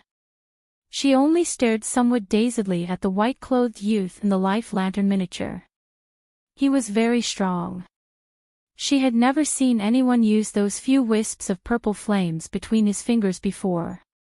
It was him, the handsome youth that her foolish younger sister couldn't forget even at the moment of her death. In the life lantern miniature, she couldn't see the white-clothed youth's appearance at all, but she could feel his power. He was indeed very strong. Ning Bihuan sneered and turned to look at her father standing to the side. Ning Guilai straightened his back, and the corners of his mouth stiffly drooped slightly. For a moment, he was somewhat unable to accept that his daughter had died so miserably in the desolate land of the Great Western region. Let me go to battle, father. Ning Bihuan stepped forward and said coldly, I know father doesn't want to participate in this battle between the 3 sects and 5 factions, so you sent that idiot to make up the numbers. Let second uncle lead the team and represent our sect in battle. But now, the situation is stronger than the person. We can't shrink back anymore. That idiot's dead is dead, but I can't let anyone stand on top of our sect and behave atrociously. Bihuan. That's your younger sister. Ning Guilai angrily rebuked as he looked furiously at his eldest daughter. His eldest daughter's talent was exceptional, and her cultivation level naturally wasn't something his younger daughter could compare to.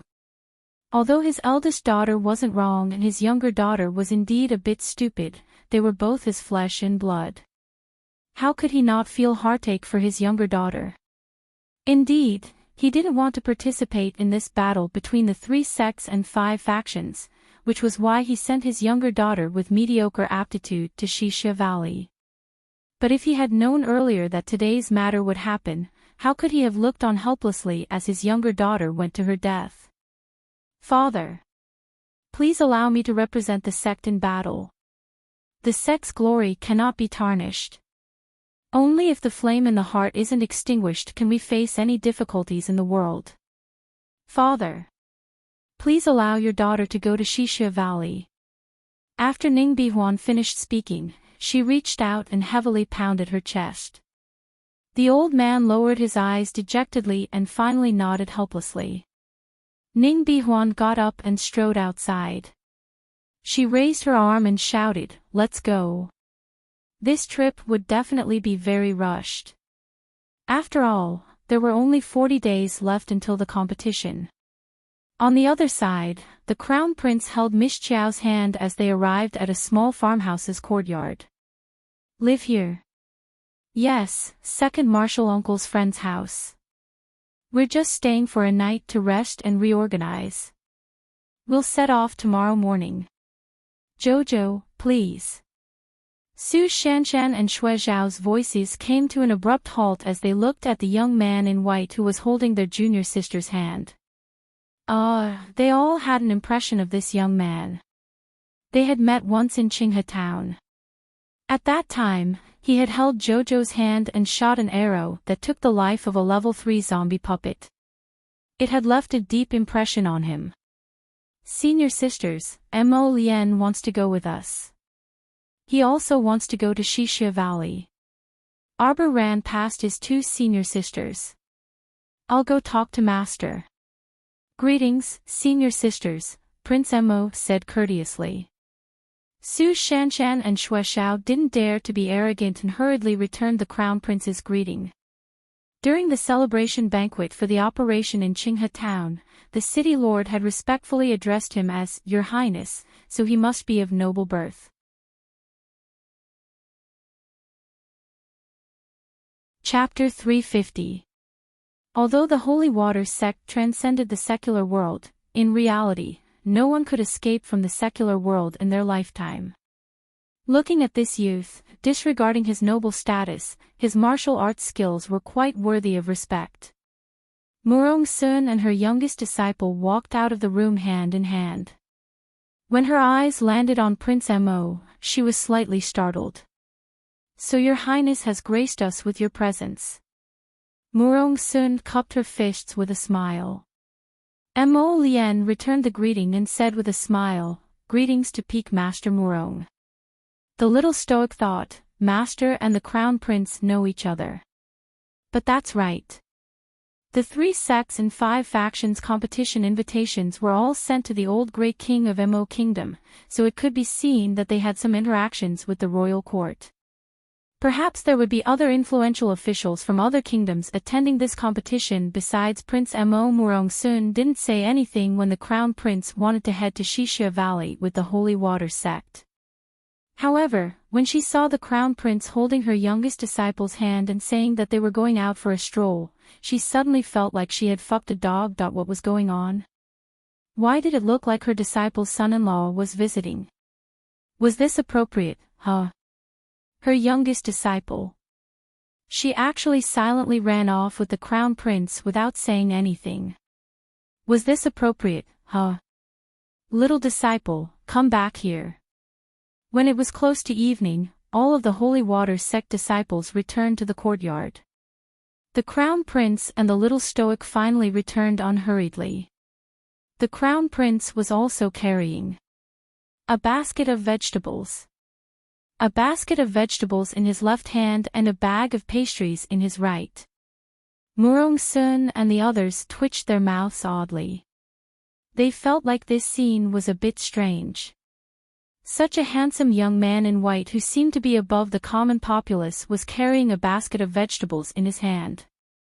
Cough, cough, cough. How could these vegetables match up to his noble hands? But even so, it still couldn't obscure his jade-like handsomeness in the slightest.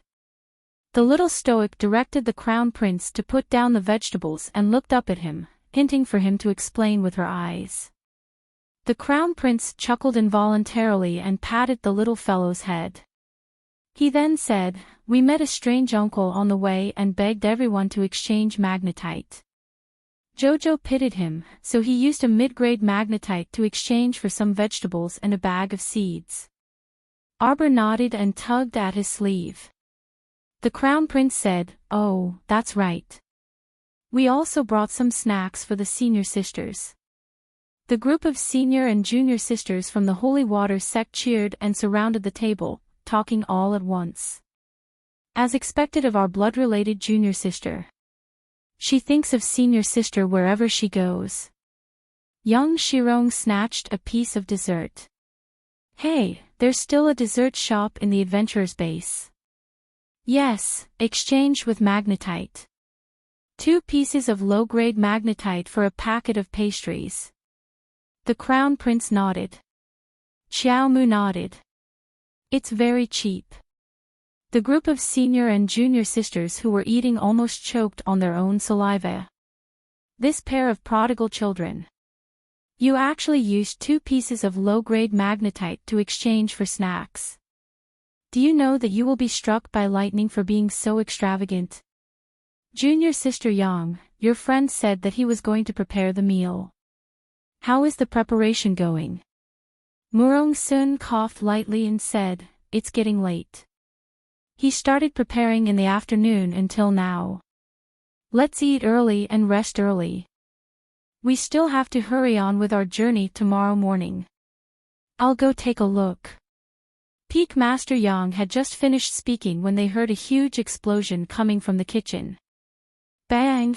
The group of holy water sect disciples jumped in fright and looked at each other in bewilderment. What's that sound? Xue Xiao asked in bewilderment.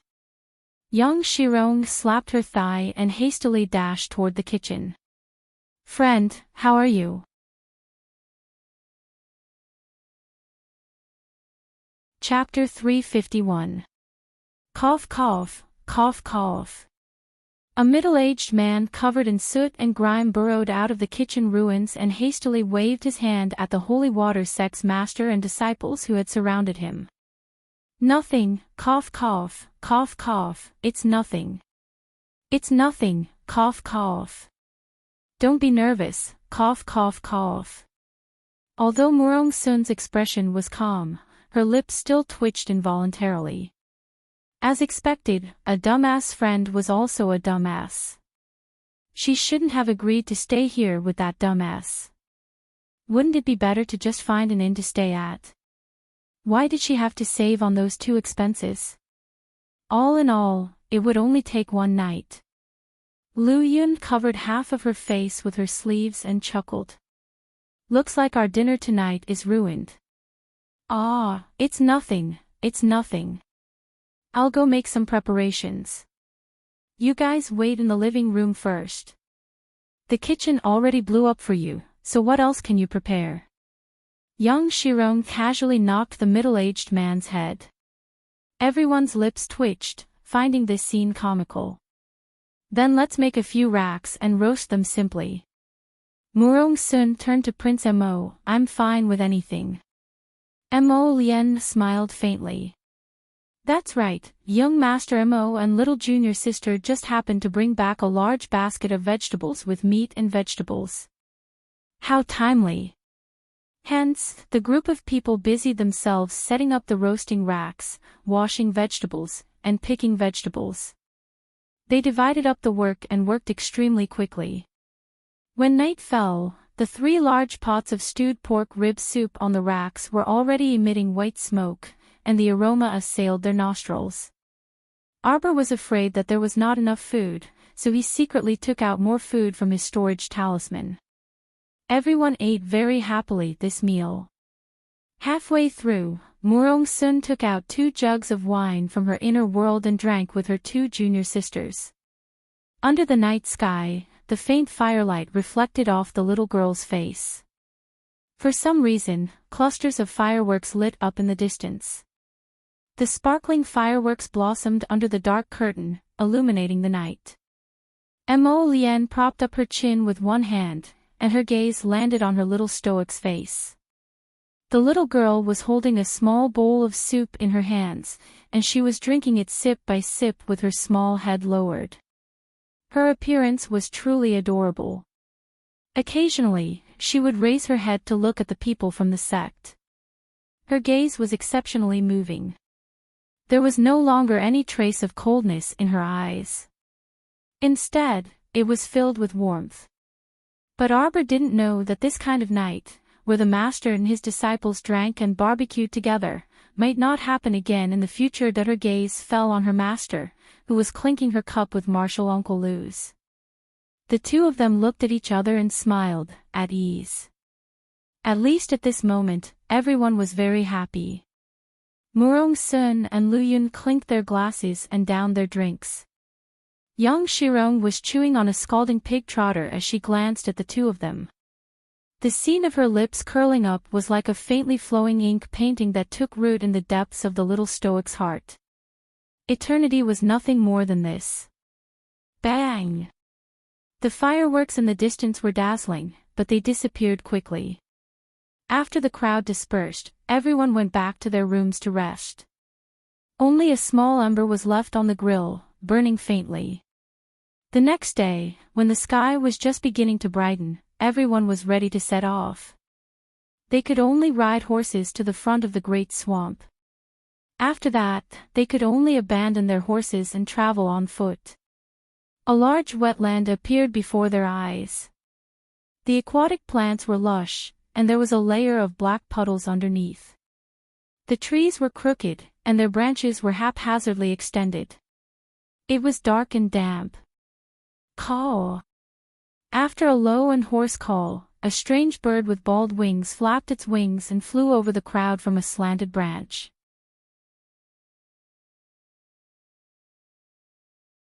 Chapter 352. Be careful, everyone, Murong-sun instructed and took out a wooden stick she prepared beforehand from her inner world. Everyone also opened their inner worlds and took out their pathfinding sticks before cautiously following behind Murong-sun. The group was silent and did not make a sound.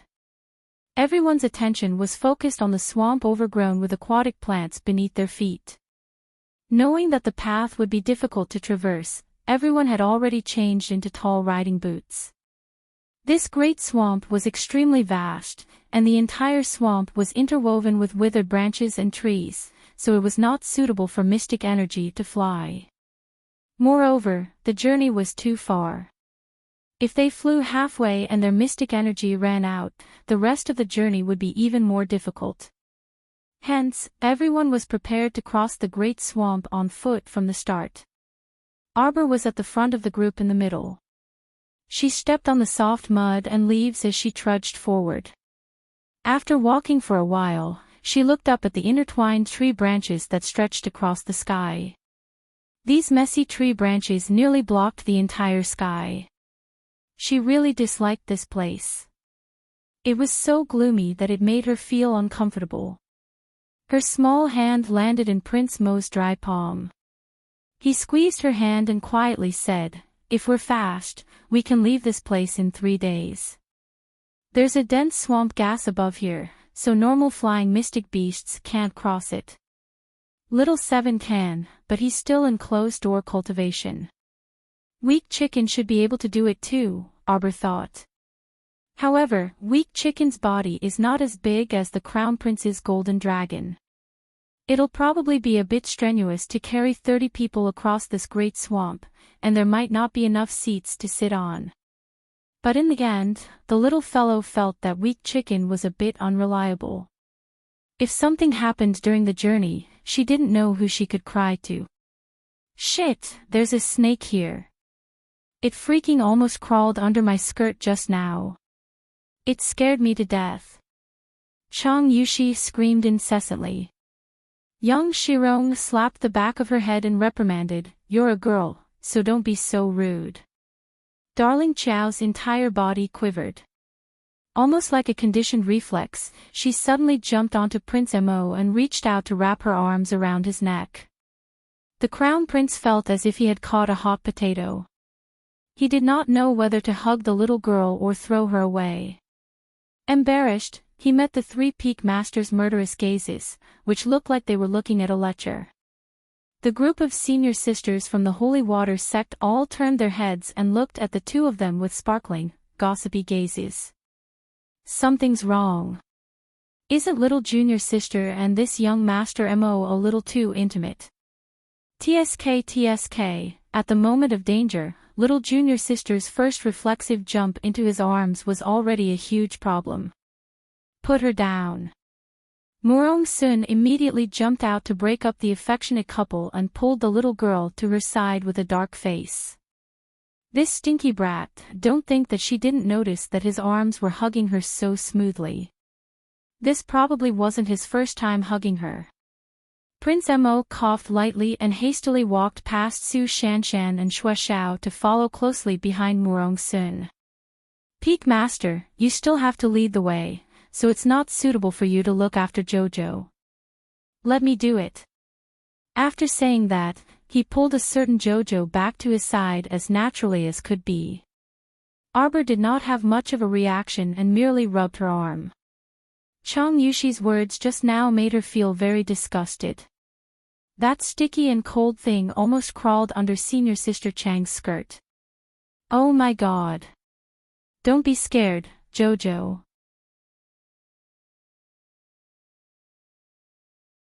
Chapter 353. The youth bent down and whispered comfortingly into Xiao Mu's ear, "If it dares to approach you, immediately roast it into ashes."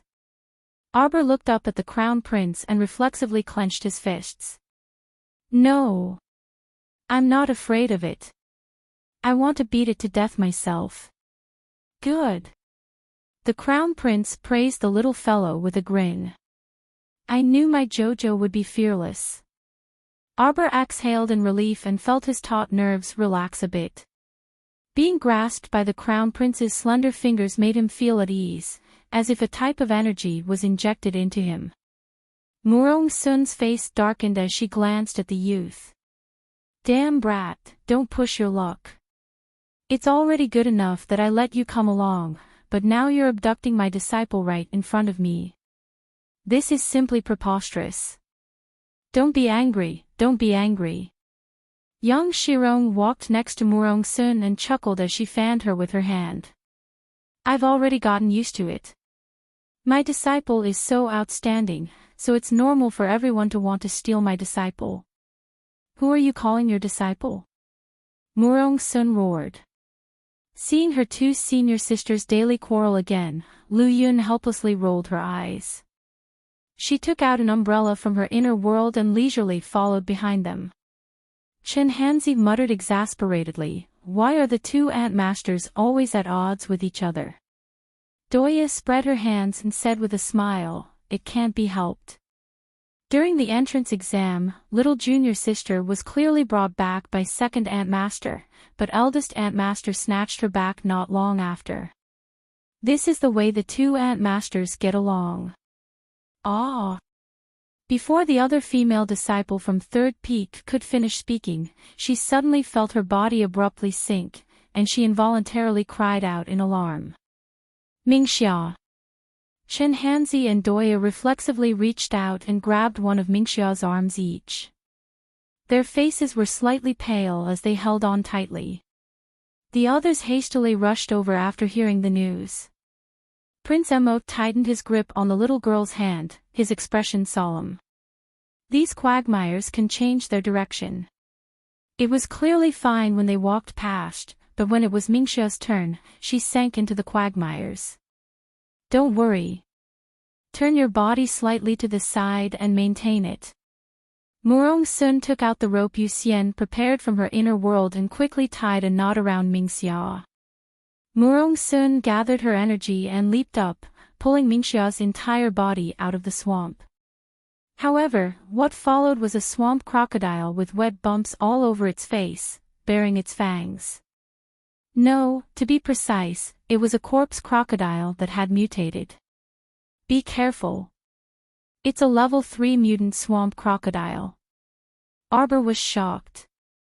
He reflexively took out his crow-repeating crossbow and shot an arrow without aiming. The black gold arrow pierced through the swamp crocodile's open jaw and flew out of its back, creating a hole that was neither big nor small. With a splash, the corpse crocodile was shot back into the depths of the aquatic plants. Mingxia stretched out her hand to hold onto a withered branch and hung in midair. However, her eyes were staring blankly at the corpse swamp crocodile that had been shot back into the water by her junior martial sister. She could not help but tremble slightly. She was just one step away from being bitten by the zombie crocodile. "Are you hurt?" Murong Sun asked anxiously. "No." Mingxia shook her head, still shaken. "Be careful of your surroundings." The little stoic expressionlessly shouted. The black gold arrow that had just been shot out of the corpse crocodile's mouth returned to her with a fishy stench.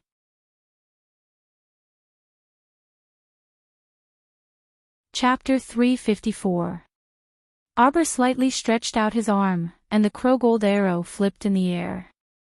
With a light flick, he shook off the dirt on the arrow and steadily landed on the crow-repeating crossbow. At this time, pairs of small eyes emitting a faint red light peeked out from the underbrush around the swamp. There were about 20 or so zombie crocodiles that were rapidly swimming towards the crowd. Truly disgusting things. The holy water sect disciples all stood back to back and struck balls of mystic energy at the floating zombie crocodiles. Wherever the white light flashed, the zombie crocodiles were blasted into pieces by the mystic energy. After all, this group of people were all level 10 mystic cultivators and above, so they did not expend much mystic energy to deal with these level 3 mutated zombie crocodiles.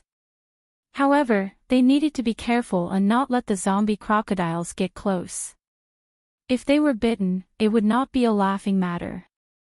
Although 20 or so zombie crocodiles looked like a lot, each of the 30 holy water sect disciples only had to deal with 1 or 2 zombie crocodiles. Moreover, there were also 3 peak masters present, so the crown prince basically did not have to make a move. The battle was nearing its end. Murong Sun blasted open the head of the last zombie crocodile and abruptly turned to look at the disciples. Her gaze finally landed on her youngest disciple. "Are you all right?" "We're fine." All the disciples relaxed slightly, but their gazes were still vigilant as they roamed around, guarding against any zombie crocodiles that slipped through and suddenly burrowed out to attack the crowd.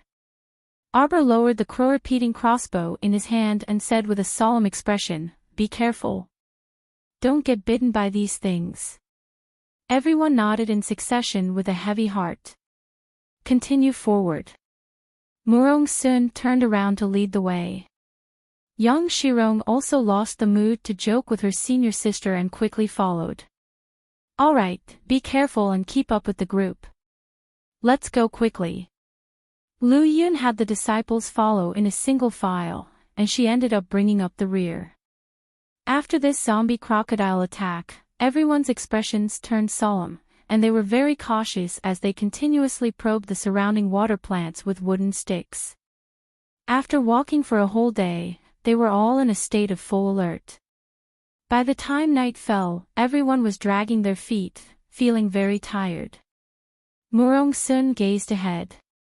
It was still a vast and boundless wetland with lush trees, seemingly without end in sight. Because the night had completely shrouded this area, the group's speed was obviously much slower. The occasional hissing and gurgling sounds in the swamp made the hairs on their bodies stand on end. The little stoic had already involuntarily drawn close to the crown prince, and her tiny figure was about to hang on to him. She didn't know why, but every step she took in the night felt wet and slippery. It was as if there were countless snakes and insects crawling under her feet, causing her arms to inexplicably have a string of small goosebumps. His body suddenly felt light, and his feet had already left the soft wet ground. What greeted him was the faint scent of the youth's body. The goosebumps all over her body disappeared in an instant. She felt as if her small body was soaking in a warm hot spring, clean and refreshing. The sound of the wind and the sound of the insects was particularly clear in the silence. The crown prince lowered his head to look at her. That pair of slightly bright phoenix-like eyes emitted a faint light under the night sky, which was extremely beautiful. "Sleep if you're sleepy." The crown prince chuckled and whispered into her ear, "You're growing right now. If you don't sleep, you won't be able to grow tall in the future."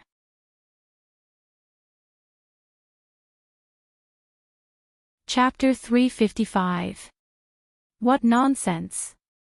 She had to continue growing taller.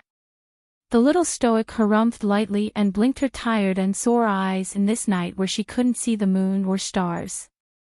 She really did feel a bit sleepy after hearing this fellow's words. It was mainly because she had been highly focused this entire time, but now that she was enveloped by a reassuring aura, she felt even more tired after relaxing. "Be good and sleep for a bit.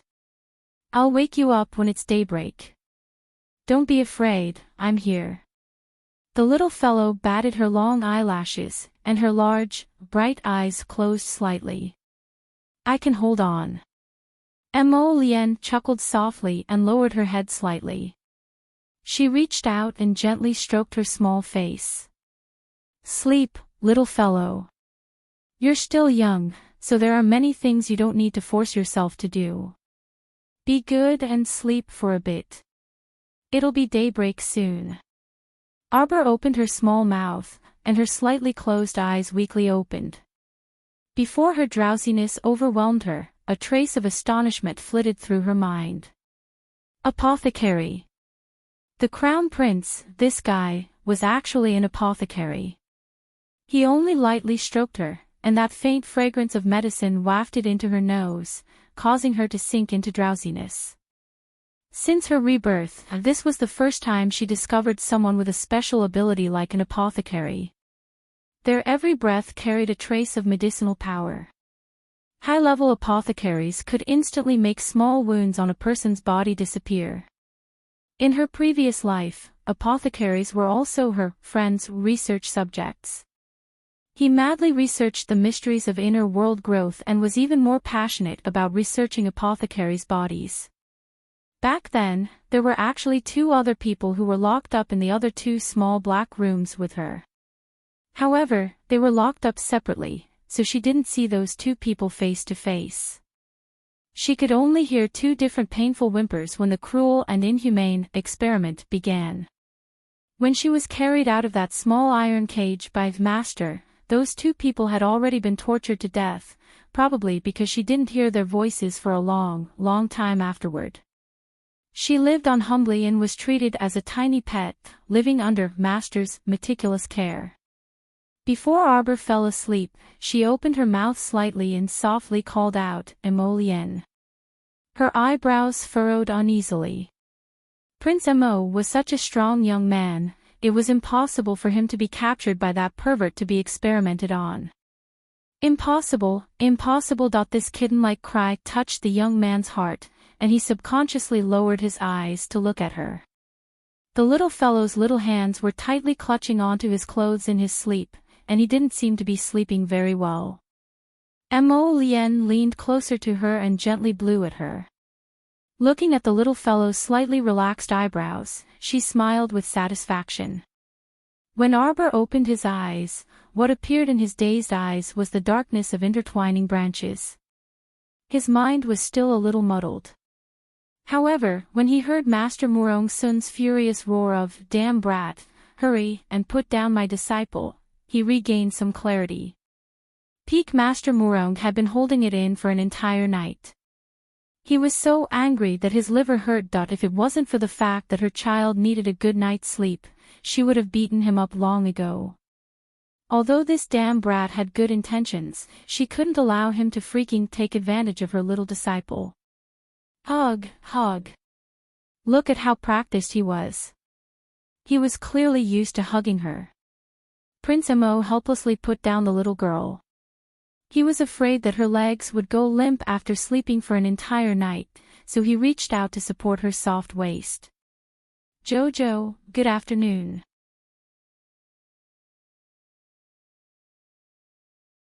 Chapter 356. The young man's bright phoenix eyes held a faint smile, which rippled in front of her eyes. She actually slept all the way until noon. The little girl took off her cloak and threw it back to the youth. She couldn't resist covering her face. Then, she angrily glared at Emolien. It was all this guy's fault. How much medicinal power did he give her to make her sleep all the way until noon? How was this appropriate? If people asked in the future, "How did you feel after going to the Great Swamp?" she couldn't tell them, "I almost got out of the swamp after sleeping, right? Did you sleep well?" The youth put away the cloak with a chuckle and rubbed his hand against her face. "Did you dream of me?" "Dream your ass. She could see you day and night. If you didn't let her off even in her dreams, would there still be justice in this world?" When Emolien saw her turning her head away in a huff, she couldn't help but sigh softly and reveal a, "What a pity that Jojo didn't dream of me," expression. "Stop here and rest for a bit," Murong Sun grumpily shouted. Her knife-like gaze scraped Prince Mo's body before she hastily walked over and pulled her little disciple over. Everyone was worried about the swamps that could move at any time at night, so they didn't dare to rest in order to avoid falling into danger. After walking for a day and night, everyone didn't eat much. Even the 3 peak masters were a bit tired, let alone the disciples. Everyone found a slightly drier place and patted a few more pieces of cloth under their bodies before sitting down to rest. Lu Yun said, "Let's rest for an hour first. There's probably still half of the journey left. Sleep if you want to after eating. I'll call you when it's time," Yang Shirong also said. All the disciples took out dry rations and water from their inner worlds and silently took 2 bites before leaning back against each other and closing their eyes to doze off. The little stoic sat next to her master and nibbled on a snack before looking up at the crown prince. She wanted to ask him if he wanted to sleep, but, "Disciple, hurry and eat. Rest a bit after eating. You're still young, and you've been cultivating in the sect all this time. You don't know that people's hearts aren't what they used to be.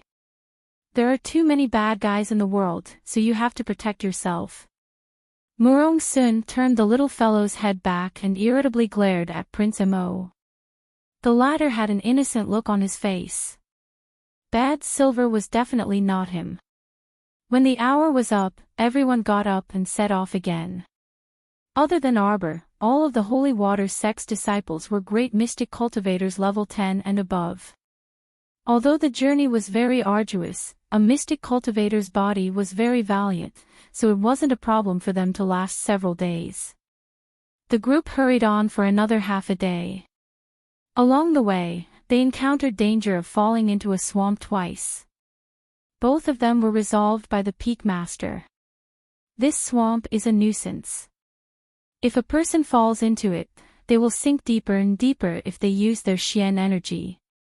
Doya used the wooden stick in her hand to poke at the water plants. That's right.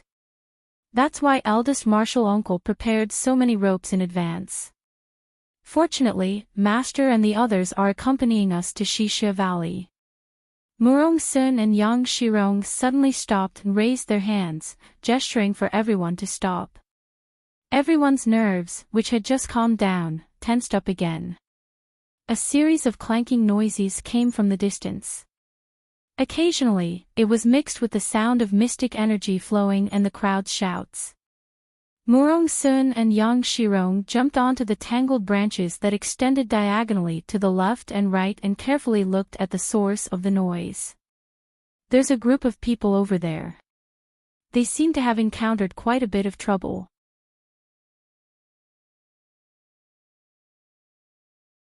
Chapter 357. Not only was it not a small problem, it was simply a life-threatening problem. More than half of the 100 or so people surrounded by the zombie crocodiles were dead or injured, and the remaining 50 or so people were still bitterly holding on. The reason why this team was in such a tragic state was not only because they encountered more than 200 zombie crocodiles. In addition, they just so happened to run into the zombie crocodile king. Oh my goodness, the zombie crocodile king was the size of a small mound when it laid there. Its entire body was covered in lumps, and it revealed a mouthful of eerie, conical fangs when it opened its mouth. There weren't many mystic cultivators in the team, only about 20 people. How could those ordinary guards withstand the attacks of the zombie crocodiles? They became delicious food for the zombie crocodiles in minutes. "Be careful, Princess Mi." Just as a small zombie crocodile was about to bite Xiaomi's leg, a youth rushed out from the side and hurriedly brandished his mystic energy, repelling the zombie crocodile. On the other side, a youth in a brocade robe with a grave and stern face slightly spat out his 3-foot-long sword and took the zombie crocodile's head.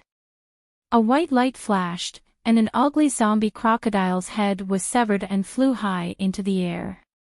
TSK, Bailey Shi, look at you. You're so violent that those zombie crocodiles don't dare to approach you. The youth who spoke was about the same age as Bailey Shi, about 17 or 18 years old, and was dressed in indigo robes. Brother Chia, Brother Chia, Brother Chia. Bailey Shi, your cousin is calling you, the youth in indigo robes said with a mischievous smile. Don't talk nonsense. TSK. Bad temper. Even if you don't like to talk, I don't like to talk either. The youth in indigo robes stopped, and his gaze followed the cluster of withered branches. He curled his lips and laughed loudly. Hey, friends over there, can you come out and help? If we can't hold on, those big things won't recognize you as relatives and will still run to your place to bite you. Murong Sun knitted her brows. The path ahead was a path they had to pass through, so they definitely could not go around it. Master, let's not go. Wait until they're almost done fighting, then we'll go and finish off 2 more strikes to collect the supplies. The little stoic's icy voice involuntarily made the 3 peak masters and all the senior sisters twitch their mouths. Even the 2 handsome youths fighting couldn't resist looking back.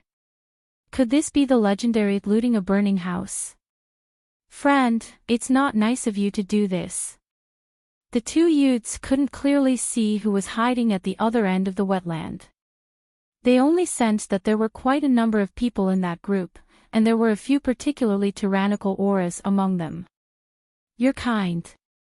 You're in the same team, yet you don't care about the life and death of your teammates. Why should others help you? Arbor sneered. The 2 youths were clearly handling the corpse crocodiles with ease, but they were lazy, waiting for the corpse crocodiles to pounce on them before slashing with their swords. Those corpse crocodiles weren't stupid either. They had a bit of intelligence. Seeing that the 2 youths were tough to chew on, they all ran over to attack the other ordinary guards in the group. This resulted in the death of more than half of the entire team. Since they didn't care about the lives of their subordinates, why should they, as outsiders, meddle in other people's business? It wasn't like they had nothing better to do. TSK, judging from your voice, you're young, but your words are icy and unreasonable. You must be a little girl with mediocre looks. Just as Wei Nanfeng finished speaking with a mischievous grin, he saw a beam of red flames shooting towards his mouth.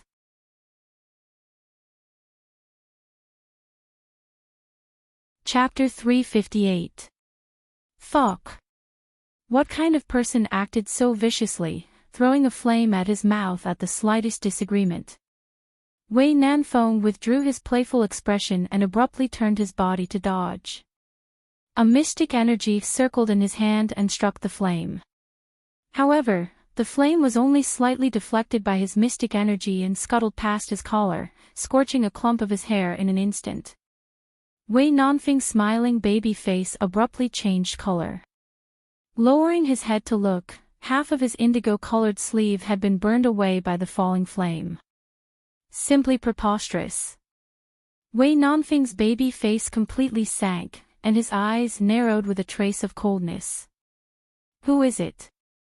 Mo Lian simply held the little girl's hand and slowly walked out of the thick thickets of the wetland. Stopping at a distance, she threw Wei Nanfeng an icy glance from afar. Wei Nanfeng's gloomy baby face instantly turned from dark to sunny, and he suddenly beamed with joy. Oh, it's Crown Prince Lian. I was wondering who was so bold to actually dare to burn this prince's sleeve and hair. TSK, so it's Crown Prince Lian who has graced us with his presence. Crown Prince, why are you in the mood to leisurely walk around the great desolate swamp today? Could it be that Northern Wa's government affairs have been properly handled? I heard that a small base in your Northern Wa was attacked by a zombie horde some time ago, and many civilians died. As the Crown Prince, you should be quite busy. Bang! The little girl raised her slender right arm without any warning and suddenly shot out a black gold arrow. With a whoosh, the black gold arrow pierced through the air and headed straight for Wei Nanfeng's uncovered mouth, completely freezing and distorting a certain person's baby face. Wei Nanfeng's hair stood on end, and he hurriedly activated his defensive mystic weapon. His entire person cut a sorry figure as he did a perfect roll to the side, barely dodging that black gold arrow. He reached out to lift up a strand of his long hair. Just as he was about to shout, he heard a buzzing sound from behind his head. It was so close that all the hair on his body stood up. Fuck. This arrow can turn. It's coming again. Bailey Sheets suddenly made his move. His grave and stern face was expressionless as he clamped the buzzing black gold arrow between his two fingers. He was able to clamp the black gold arrow with just the strength of 2 fingers. When this ability was revealed, everyone present revealed shocked expressions. The little stoic raised her voice slightly and shouted coldly, "If you dare break it, I'll have you die." As soon as he finished speaking, the profound energy in his entire body increased explosively. As his black hair fluttered, his entire body leaped high into the air and flew onto a horizontal branch. A circle of talismans suddenly appeared around his body. The profound guiding talisman array was a new talisman array that she had just learned. Within 15 minutes, it could completely absorb the profound energy between heaven and earth into one's body in an endless stream to replenish one's rapidly depleted profound energy. Wei Nanfeng slightly opened his mouth, his baby face was filled with disbelief. What did he see? This cold little girl with picturesque features and jade-like skin was no more than 12 or 13 years old. She actually used a talisman array as soon as she made a move. Could she be Talisman Master? Bailey, she replied expressionlessly, but he loosened his grip, allowing that black gold arrow to fly back to the little girl's side with a whoosh. Arbor reached out to catch it and carefully examined it. Upon seeing that it was undamaged, she coldly glared at Bailey Shi and slowly withdrew the profound guiding talisman array around her body. Mo Lian lightly leaped to the little girl's side and carried her down with a grin, patting her head. Wei Nanfeng opened his mouth and only asked after a while, "Little girl, I don't think I have any grievances with you. Why are you so ruthless in your first move? You're not allowed to talk about him." Arbor turned her small head and glared at him coldly.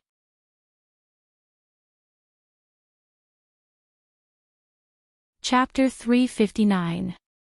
The Crown Prince stared blankly, then his brows slightly curved as he laughed softly. His mood was so happy that he wished he could fly. If it weren't for Jojo's honorable master glaring at him from the side, he would have picked up the little fellow and fiercely kissed her stoic little face. However, in the next second, the Crown Prince was met with Wei Nanfeng's 100,000 cannon fire. "You still have the freaking face to laugh. I almost died. Who asked you to offend my Jojo? Serves you right." The Crown Prince lightly snorted as he held on to Arbor's small hand and walked around them. Arbor slightly wrinkled her brows as she coldly glanced at Wei Nanfeng and Bailey Shi. Seeming to have sensed something, she lifted her eyes to look at Prince Mo. "These two people of inferior character are both your friends?" She now recalled that Wei Nanfeng's tone of voice just now was more of mockery and not sarcasm. To be able to use such a familiar tone to speak to the Crown Prince, they were naturally friends. Furthermore, Wei Nanfeng also referred to himself as this prince, so he must be a dignitary from some country. Without a doubt, they were friends. Mo Lian lowered his head to meet the little fellow's cold gaze. His smiling face suddenly froze as his heart inexplicably thumped. Wei Nanfeng immediately grinned from ear to ear as he moved forward. "What do you mean by inferior character?" "Of course. Little fellow, you've really insulted the wrong person. I'm good friends with your Lian Gage. We won't get to know each other unless we fight, we'll be friends from now on." The Crown Prince's heart skipped a beat. He practically wanted to immediately stop him from continuing to speak, but Wei Nanfeng quickly finished speaking. "Who's your friend?" Arbor fiercely pulled her small hand out of the Crown Prince's palm and turned to face Wei Nanfeng's handsome face. Raising her hand, she fiercely struck him with a wave of mystic energy, forcing him to retreat. I, Arbor, have never had any friends. No friends. The little girl's angry shout, coupled with her cold and murderous gaze, seemed to be swearing an oath to the heavens. In an instant, everyone present was petrified into statues. The word friend was a hurdle in her heart that she couldn't get over. It was like using a sharp dagger to fiercely stab her heart. She hated hearing the word friend the most. Didn't like it. You, who are you? How dare you use such an attitude to yell at my brother Ro? Xiao Mu's extremely ferocious gaze that was brimming with sternness instantly shut the mouth of a sweet 16-year-old girl who was rushing over. Jojo. The Crown Prince suddenly felt that his voice was slightly dry. He reached out in a panic to grab her small hand, but in the next second, she mercilessly slapped his hand away. At that moment, the Crown Prince felt as if the sky was about to fall. He didn't feel pain in his hand, but he felt pain in his heart. For the first time in 18 years, he felt flustered and helpless, and even a little baffled. Why did this happen? Why was it like this? He was fine just a moment ago. He had finally managed to break a little of this little fellow's shell, but in the blink of an eye, she had wrapped herself up again, not allowing anyone to step even half an inch into her territory. You're all cut from the same cloth. Arbor coldly glanced at them. In the hearts of these bigwigs, everyone other than them was an ant. However, the bottom line that Arbor guarded in his heart was, at least when we're teammates, we can fight side by side and die together, but we absolutely won't stab each other in the back. How can you have the face to say that you're my, Arbor's, friend? Scram immediately. Arbor then pattered to Master Murong Sun's side. Master, let's go. We're not on the same side as them.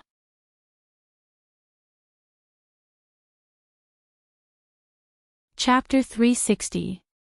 That's not it. Hey, little lady. Hey.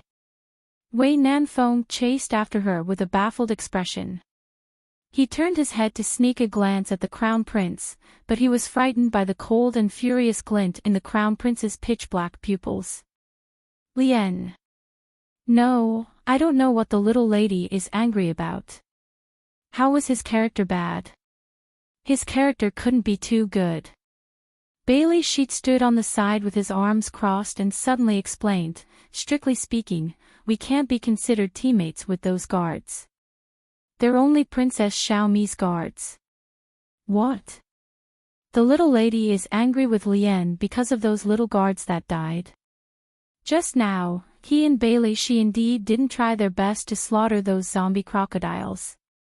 They were just playing around with those little things in a joking manner. The little guards' deaths couldn't be blamed on them, right? Xiaomi insisted on bringing so many normal guards with her on this trip. He already told her that normal guards were useless. How could she blame him and Bailey Shi for this? Who exactly was protecting who?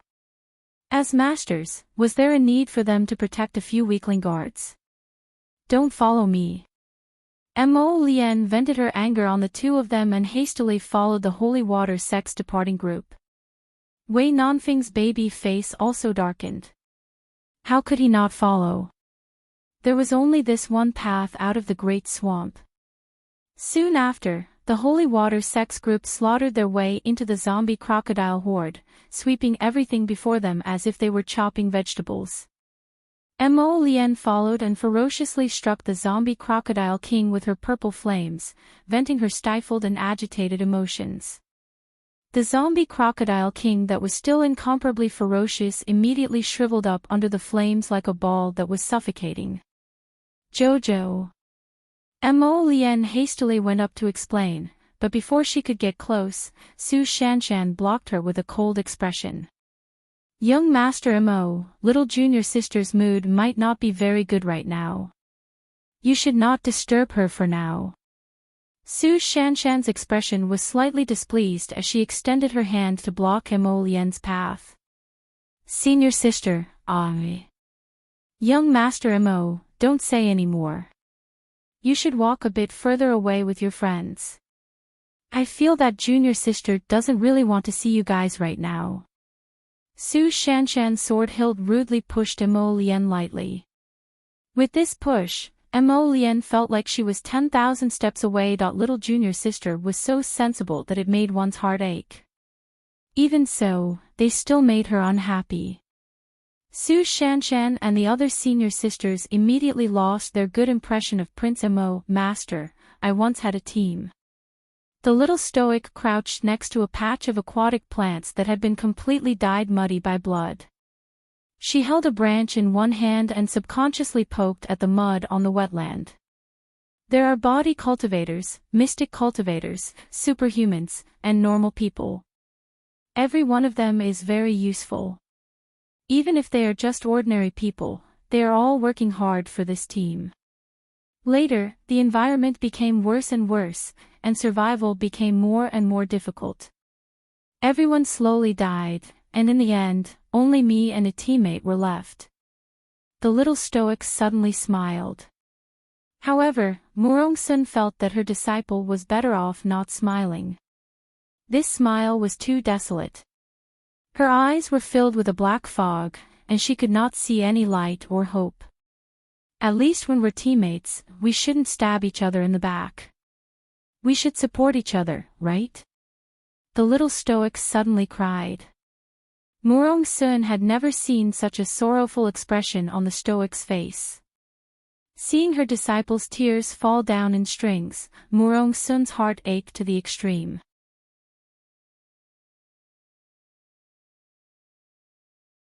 Chapter 361. Master, you don't know. When you couldn't see anything clearly, even the earth was black. In those pitch-black, dim, and completely helpless days, I especially hoped that there would be someone who could help me. Help me. Even if it was just a little help, it would be enough. The little stoic softly mumbled to herself. Even if Murong-sun didn't understand, her youngest disciple had been cultivating in the sect since she was 7 years old. Where did she get the time to form a team? But she knew that her youngest disciple's tone right now was especially desolate and helpless. When she stared at you, her gaze was empty, as if she was looking through your soul at an unknown place. That she tenderly hugged her youngest disciple and gently patted her small body. Silly child, it's all in the past. Everything is in the past. You still have Master. Master will definitely accompany you. Don't worry, Master will skin whoever dares to bully you. I definitely won't be polite to them. Mo Lian, who was blocked in the distance, dazedly stared at the small figure crouching by the aquatic plants. She cried. He actually angered her to tears. 2 streaks of sparkling and translucent tear stains actually hung on her small, stoic face that had always been expressionless. Mo Lian felt like he was struck by lightning. He stood there dumbstruck, not even noticing that his fingers had turned blue from clenching them so hard that they were about to break. He was about to hate himself to death. Right now, there were only 5 words echoing in his mind: forward. Work. Done. Up. Up. He previously worked so hard and worked so hard for so long before he finally tore open a small hole in the little fellow's impenetrable heart. But now, she had completely shrunk back inside. She was like a small quail that wrapped herself up tightly again, not revealing a trace of wind and not allowing anyone to look at her. Just like back then, when she was calmly killing people by the quagmire with a wooden expression and turned around to apathetically glance at him, that he couldn't accept this. As soon as he recalled her apathetic gaze that completely ignored him and her expression that was like a pool of stagnant water in a barren desert, he completely couldn't accept the reality that he was about to face. Wasn't it enough that he admitted his mistake? Why was it like this? Everything was fine just now. No, he had to talk to her. He had to make things clear to her immediately. He wasn't a silk pants like Wei Nanfeng. She didn't like him befriending someone like Wei Nanfeng, so their friendship was over. Jojo. Mo Lian's figure flashed, and she was about to rush to Arbor's side. Xue Xiao was furious. She pulled out her sword and pointed it at him. What are you doing? I told you not to come over. Do you think my junior sister is not sad enough? Get lost. I want to talk to Jojo. Mo Lian's pitch-black phoenix eyes flashed slightly, and a few purple flames suddenly rose from her fingertips as she angrily roared. Crown Prince. Bailey Sheik appeared in front of him in a flash and reached out to block him. Think carefully. If you make a move, you won't be able to turn back. With the little girl's eagerness to protect her sect, if they really did something to her sect, would they be able to turn back? Mo Lian stood there in a daze. His eyes stared straight at the little girl's little face that had turned her head around. There was still a drop of lustrous tear on her little face. The little girl's expression was ice-cold as she stared at him. In that pair of eyes, there was indeed no warmth. He couldn't accept it, he couldn't accept it. How could he go back to the past like this? He had worked so hard, wanting her to accept him. The purple flames on her fingertips slowly dimmed. Mo Lian stared blankly at the little girl and muttered to herself, Jojo, you can try to understand me a little more.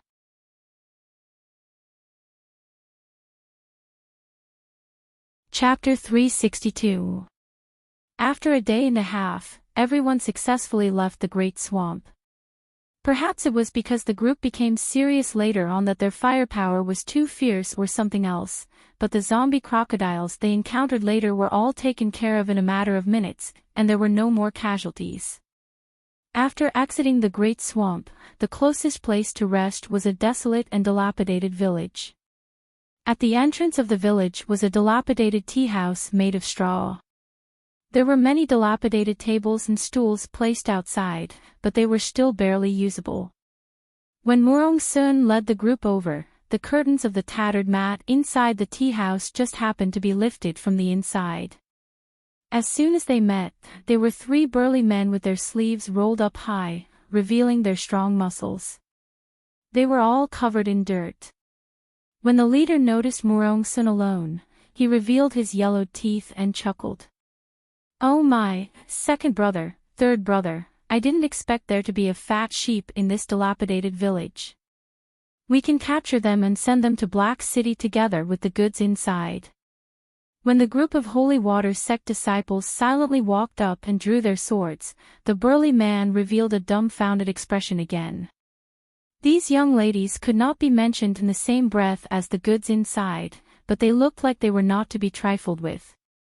When the leader looked up, he finally discovered that there was another group of 50 or so people following behind the young ladies. He was instantly terrified. The three burly men knelt on the ground with a plop and wailed pitifully, Great Aunt, please spare our lives. We were blind and offended your esteemed guests.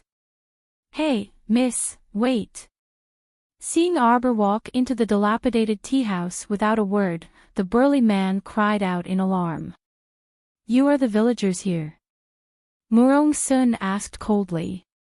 And no. We just passed by and stopped here to rest. The burly man's eyes flickered. Arbor quickly walked out of the tea house, her stoic face brimming with killing intent.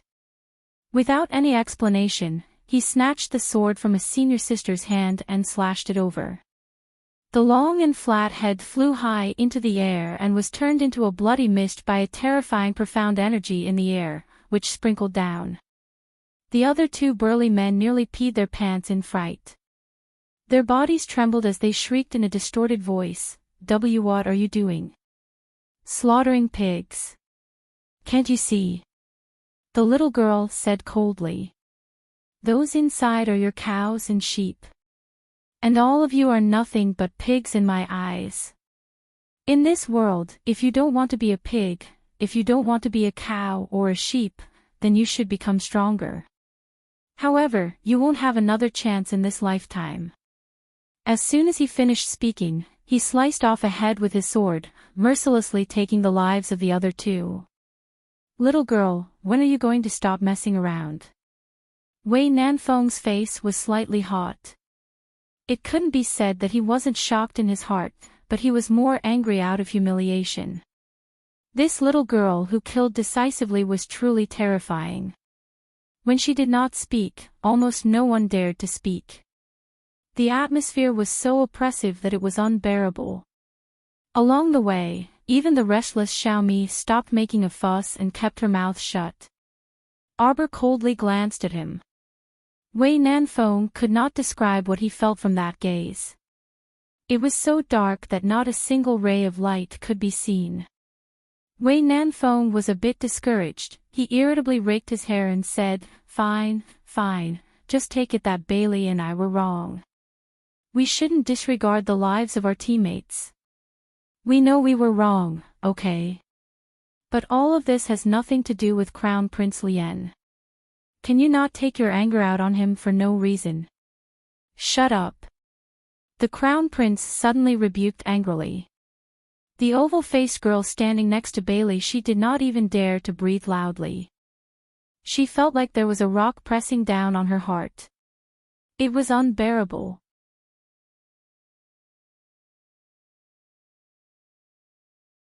Chapter 363. Arbor silently walked to the side. The holy water sect's young ladies entered the thatched tea house. Not long after, they brought out a dozen women and children with tattered clothes and wounds of various sizes. The naive Princess Xiaomi abruptly widened her eyes, and shock filled her oval face. Them. Among these women and children who were sold to Black City, the oldest was in her 20s, while the youngest was only 7 or 8 years old. Every single one of them had been ruthlessly abused and imprisoned in a dark room for too long. As a result, their expressions were still empty and lifeless even when they walked under the sunlight. Arbor's gaze landed on the last young woman. The young woman was not tall, and there was a half-dried bloodstain on her forehead. Half of her face had been beaten black and blue. Something was wrapped in a piece of moldy rag, and she held it tightly in her arms. Just as the two senior sisters were about to approach, they were stopped by Arbor. Arbor raised the sword in her hand bit by bit. She felt that this ordinary sword was as heavy as 1,000 catties. "What are you doing?" Xiaomi furrowed her brows and shouted angrily, "Are you addicted to killing people?" "Shut up." Not only did Mo Lien yell at her, but Bailey Shi and Wei Nanfeng also yelled at her in unison. Xiaomi instantly felt extremely aggrieved, and her tears were about to fall out. Why were they all scolding her? "Sorry," Arbor coldly muttered. The young woman seemed to have sensed something and suddenly loosened the moldy rag in her hand. A monster with a head twice the size of its body crawled out and bared its fangs at everyone. "Ah!" Xiaomi shrieked, "Zombie, zombie, hurry, hurry and kill it." Bailey Shi's cold gaze made Xiaomi instantly shut her mouth. "Miss, can't you let us go? I'll take him to a secluded forest deep in the mountains and spend his last days there." The young woman suddenly knelt down with a plop and pleaded in a tearful voice. Arbor's fingers had already turned slightly white from gripping the sword, but she still shook her head. "Sorry, I can't. You've already entered the late stage of the incubation period and will soon lose your consciousness." The young woman covered her face and sobbed. The strange-headed baby in her arms ground its fangs and suddenly pounced. The little woman hugged her child tightly with her frail arms. Seeing that it couldn't get away, the little zombie turned around and bit her arm. This scene frightened Princess Xiaomi. She took a few steps back and hid behind Bailey Shi. The young woman didn't feel the slightest bit of pain. With a gentle expression, she lowered her head to look at her child. "Miss, I beg you. Can you chop off our heads and bury them together? I want to be with my own children forever. Is that okay?" Arbor's eyes reddened as he nodded solemnly. Okay. I wish you all good fortune and good health in your next life. A cold glint flashed across the 3-foot-long green peak that flew into the air. Under the illumination of the noon sun, there wasn't the slightest bit of warmth. Mo Lien found the little fellow on a small slope outside the village. At that time, she was standing there with her back to him. Her fingertips were resting on a thin leaf, and she was playing a sad tune that he had never heard before. Like the Zhuling residence above, like the gate of grief below. Transcending the difficulties of the 3 realms, passing through the primitive bricks. After the tune ended, she stood there for a long time without turning her head.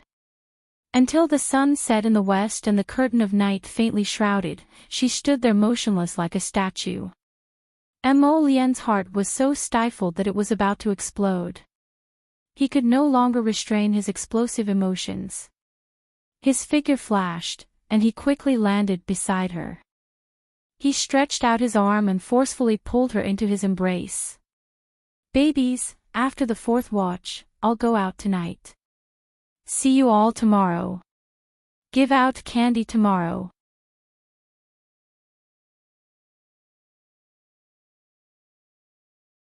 Chapter 364. Her small body that was almost cold from the night breeze suddenly fell into a warm embrace. Arbor was about to move when his low voice sounded in her ear. Don't move, Jojo, don't move. Don't push me away again. Jojo. Tell me, where did I go wrong? If you tell me to change, I'll change right away. Don't be like this, Qiao Qiao. Don't be so depressed. Don't be like this, Qiao Qiao, Qiao Qiao. His head was buried in her black hair, stubbornly hugging her and not letting go. Qiao Mu turned around with some difficulty, but before she could raise her head to look at him, her small head was hugged by his hand and tightly pressed into his chest. Jojo, it's my fault. I made you cry. Prince was depressed and his voice was slightly hoarse. The moment he saw her cry, he wanted to kill himself. How could he make Jojo cry? Arbor was finally able to look up. Her small hand pressed against his chin and gently pushed his face up. She looked straight into his eyes and said, Your friend said I was being unreasonable. Our friendship is over. We're no longer friends. Prince gritted his teeth. He scooped Arbor's small body up and hugged her tightly. Arbor reached out her small hand and pushed him gently. Prince immediately looked hurt. Don't push me, Jojo. You can't push me away, you can't. When she resolutely pushed his hand away, he really felt that his heart was about to stop and his breathing wasn't smooth. Don't push him away, Jojo, don't. Arbor held it in for a long time. Her small face was red. I can't breathe. Crown Prince looked down and thought, oh, so Jojo pushed me a little further away because she wanted to get some fresh air. The youth subconsciously loosened his arms and loosened his grip on her. When I saw your 2 friends disregard the lives of their teammates, I thought of some bad things. I didn't control my emotions well. I was a little out of control and even took my anger out on you. So sorry, Arbor said gloomily. No, it's my fault. I made Jojo cry. I deserve to die. It's not because of you. Qiao Mu interrupted his self-reproach before continuing with a sigh, however, didn't that Bailey sheet say it already? Those were just guards, not teammates. Perhaps in the eyes of those in power like you, the lives of those ordinary guards are not as interesting as the corpse crocodiles. That's true. In such a world, humans might not be able to live like dogs. Arbor's lips curled up mockingly. His eyes revealed a cold light as he said faintly. Jojo, if you don't want me to be friends with them, then I won't. From now on, I have nothing to do with them. Is that okay? Mo Lien hurriedly grabbed the little girl's hand and said. Arbor suddenly raised his little head and stared at him with his dark eyes. Why? You don't like it. But why are you accommodating me like this? Why? Why? Why do you still have to ask why? Mo Lien lifted Xiao Mu up at once, and he met her pair of large, round, black eyes. He abruptly pulled her into his embrace, hugging her tightly. Because everything in the world is not as important as Jojo. He rested his head on her shoulder and his low voice came from her hair.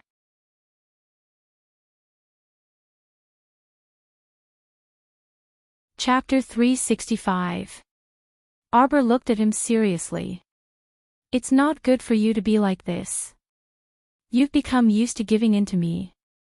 I'll become more willful in front of you. She calmed down and thought about it carefully.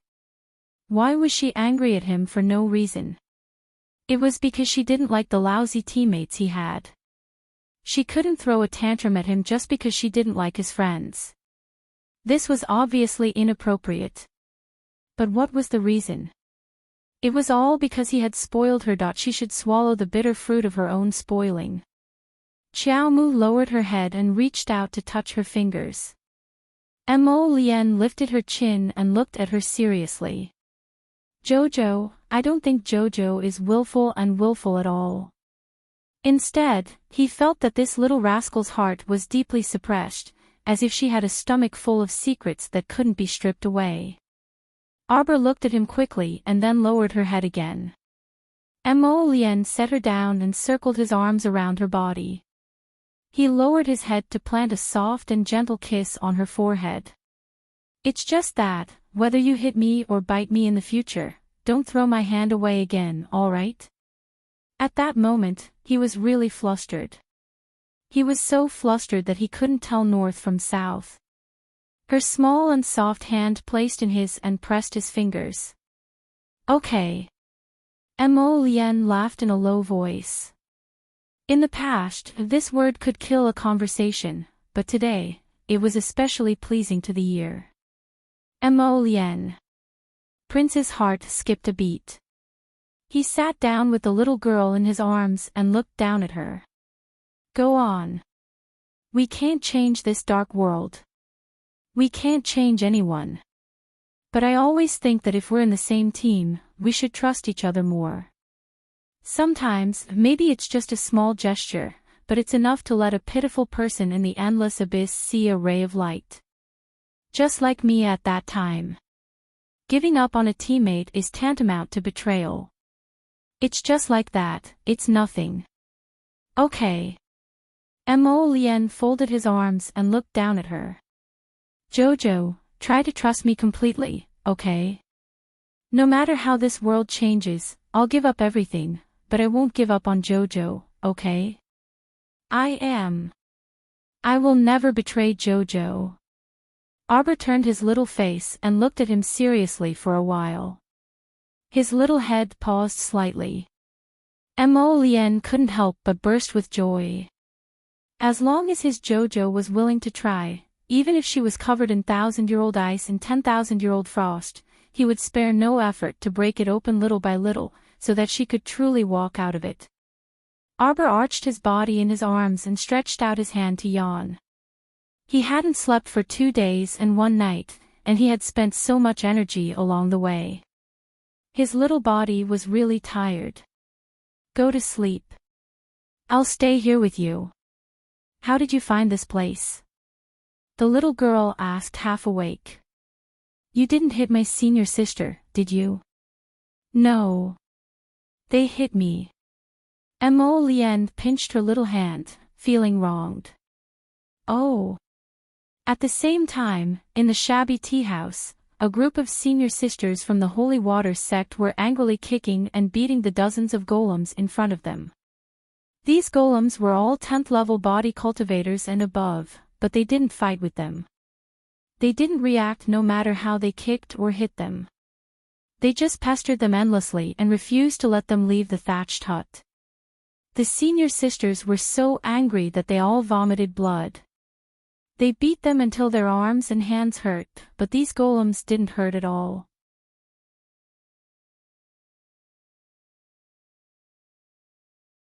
Chapter 366. When the three peak masters returned from inspecting the vicinity, they saw their disciples fighting with the golems. It had to be said that it was a bit funny. The group of holy water sect disciples sullenly fought with the golems and kept swinging their hands as they beat them up. Their hands freaking hurt. Bailey Shi, Wei Nanfeng, and the others were sitting outside and watching as if they were watching a show. There was no danger, but the group of girls were flushed with anger. Who did this? Murong Sun pulled out a golem. That wooden fellow hugged her back and didn't fight with her. She could beat him up however she wanted. He just pestered her endlessly and wouldn't let go. It's young Master Mo, Su Shanshan said in exasperation and amusement. We didn't let him go find little junior sister, so he used this kind of vicious move.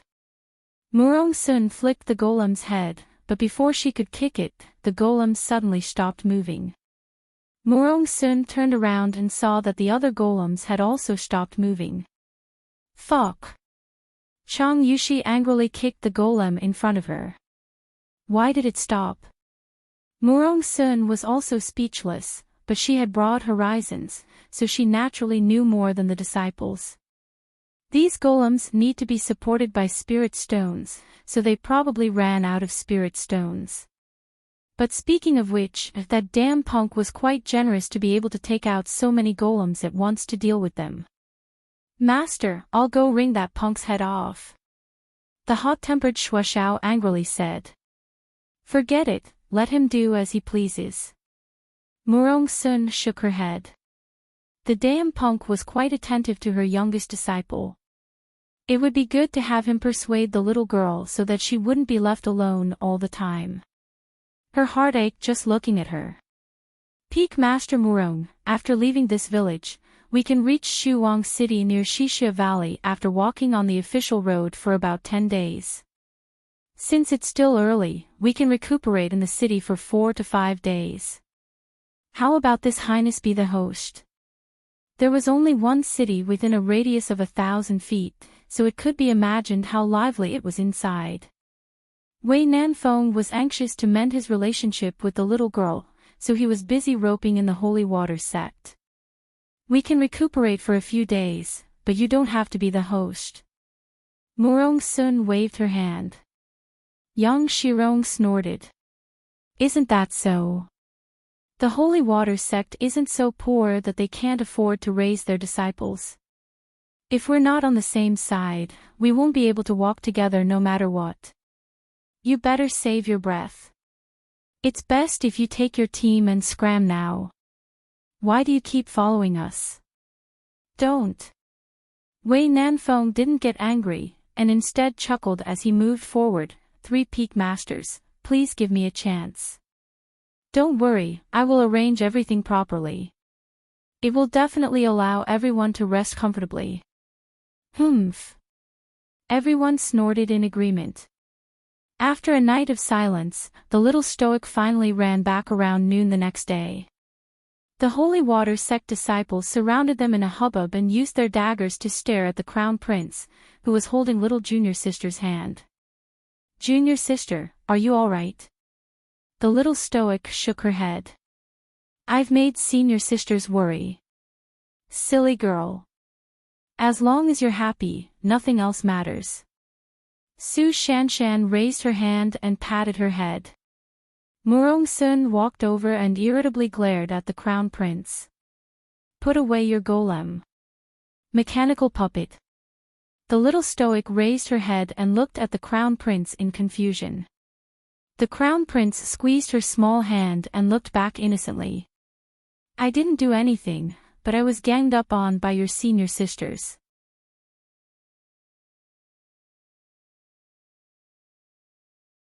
Chapter 367. He had the nerve to say that. The holy water sect disciple spat. Beat his ass. This guy ran faster than a rabbit and left behind a pile of golems for them to deal with. If this counted as ganging up on him. Was there still justice in this world? Arbor glanced at the crown prince, who happened to be looking down at her and winked mischievously at her. Why do you have so many golems? How many spirit stones did you spend? Arbor curiously looked at the dozens of golems collapsed on the ground. She saw that some of them were grotesquely shaped, and there were all kinds of shapes and sizes. These are actually all defective products and don't have any attack power. The Crown Prince stored these collapsed golems into his inner world and turned to smile at her. Your big treasure can be considered the second finished product.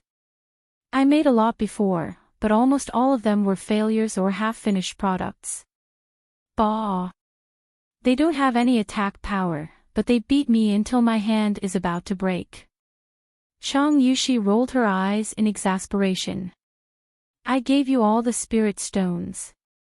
I don't have any spirit stones. So it was only enough to stall the senior sisters for a while. Mo Lien gently tugged on the little fellow's hand and quietly said, Jojo. If the senior sisters beat me up, you'll save me, right? Arbor nodded her head with certainty. The Crown Prince was in a good mood, and his eyes curved into crescents as he lightly coughed. Before he could laugh, Murong Sun, who had been eavesdropping on the side, suddenly jumped out and waved her hand with a taut face. Enough. If there's nothing else, pack up. We'll set off immediately. After saying that, she snatched Arbor's hand and pulled her to her side. She amiably asked, My disciple, did you sleep well last night? Everyone. The Peak Master's face-changing skills were getting better and better. Not far from the village, there was a smooth official road. It was naturally much smoother than the swamp-filled land from before. Everyone had abandoned their horses outside the great swamp, so they could only summon mystic beasts with decent running speed. Mystic beasts like tigers, wolves, and leopards were naturally the best. It was not a big problem to ride 2 or 3 more people. Tap, tap, tap. The little girl ran to Su Shanshan's side and reached out to touch the 7-star white tiger's fur. Her 2 black pearl-like eyes rippled with faint love. Ha! The little girl pinched the white fur on the tiger's head and felt that it was very comfortable to touch. Little did she know that the others were looking at her and secretly adding in their hearts, Jojo doesn't like cute things or snakes. Jojo likes large birds of prey. It seems that the bigger and fiercer they are, the more she likes them. The 7-star white tiger rubbed against her palm. Come, junior sister. Su Shanshan jumped onto the 7-star white tiger's back and extended her hand. The little girl patted the white tiger's head and shook her head. No need, senior sister. I'll let Newbie lead us. The scene was like a show of wealth. One summoned Lone Wolf, the other summoned Earth Shatter Bear. The little girl ran back to Mo Lien and took Newbie out of her pocket. Newbie, who had been depressed all the way, looked at its little master dizzily. The little girl poked its round body with her finger. Transform. Newbie flapped its short wings. Eat and sleep all day. Eat and run all day. The little girl poked its belly again. Wei Nanfeng and the others, who had been paying attention to her, could not help but burst into laughter. Little girl, what can this little chick transform into? You're not a level 10 mystic cultivator yet. Let me lend you a gray wolf to ride.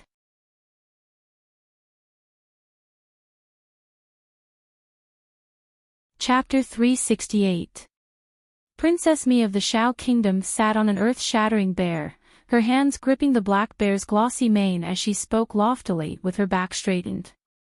She spoke as if she was a level 10 mystic cultivator. In reality, the black bear Princess Mi was sitting on didn't belong to her.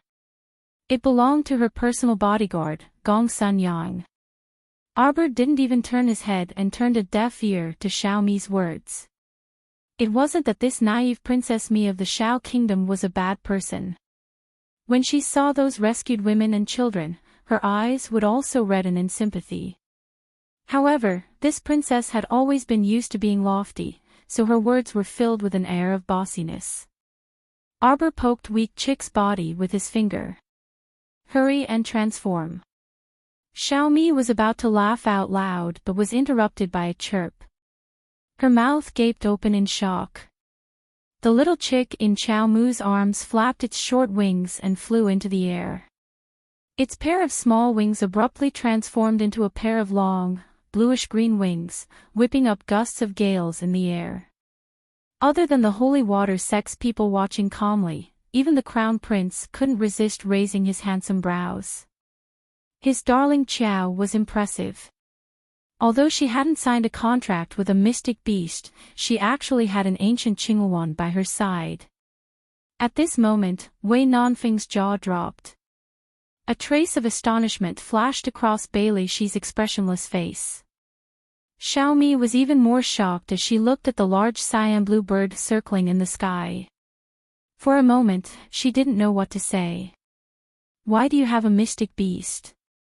Xiaomi stared at Arbor in astonishment for a moment before shaking her head and saying, impossible. The law states that no mystic cultivator below level 10 can form a contract with a mystic beast. This is Mo Kingdom's Crown Prince's mystic beast, right? Arbor ignored her and was in no mood to explain other people's doubts. He beckoned to a certain bird that was still circling in the air. Come down. Qinghuan flapped its wings and swooped down with a whoosh, scaring Xiaomi, who was sitting on the black bear's back. Her body tilted and she nearly rolled off the bear's back. Princess. The young bodyguard, Gong Sun Yang, hastily rushed forward to support her. You're not allowed to cause trouble. Arbor shouted in annoyance. Qinghuan quickly flapped its wings and landed in front of her obediently, looking at her with its cute little eyes. Acting cute my ass. Arbor endured a fist that was about to land on its head. With a light leap, it was already on Qinghuan's back. In a flash, Mo Lian stood beside the little girl. She smiled and held her little hand. Jojo, give me a ride. Get down here, you stinking brat. Wei something wind has lone wolf. Hurry and go. Murong Sun shouted as she rolled up her sleeves. Baby, run. Your master is here. Mo Lian pulled Arbor's little hand. Before Arbor could speak, the cyan phoenix suddenly spread its wings and flew into the sky. With a whoosh, it spread its wings and flew up. In the blink of an eye, it had reached the horizon. This speed was too fast for the people below to catch up. Stinking brat, get back here. Wei Nanfeng's feeble voice was mixed in with Murong Sun's incessant scolding. Senior Murong, this junior's name is Wei Nanfeng. Shut up. Murong Sun grumpily shouted. Her figure flashed and nimbly mounted Su Shanshan's 7-star white tiger. Shanshan, your little junior sister was kidnapped. Hurry and chase after her. Su Shanshan, Arbor and Mo Lian rode Qinghuan and flew in front, stopping from time to wait for their master's group. It was not until 10 days later that the group noisily arrived at the foot of Shuang City. From afar, they saw a troop of tribal cavalry slaughtering the screaming and fleeing commoners outside the city gates. Today ends at 5 p.m. See you tomorrow.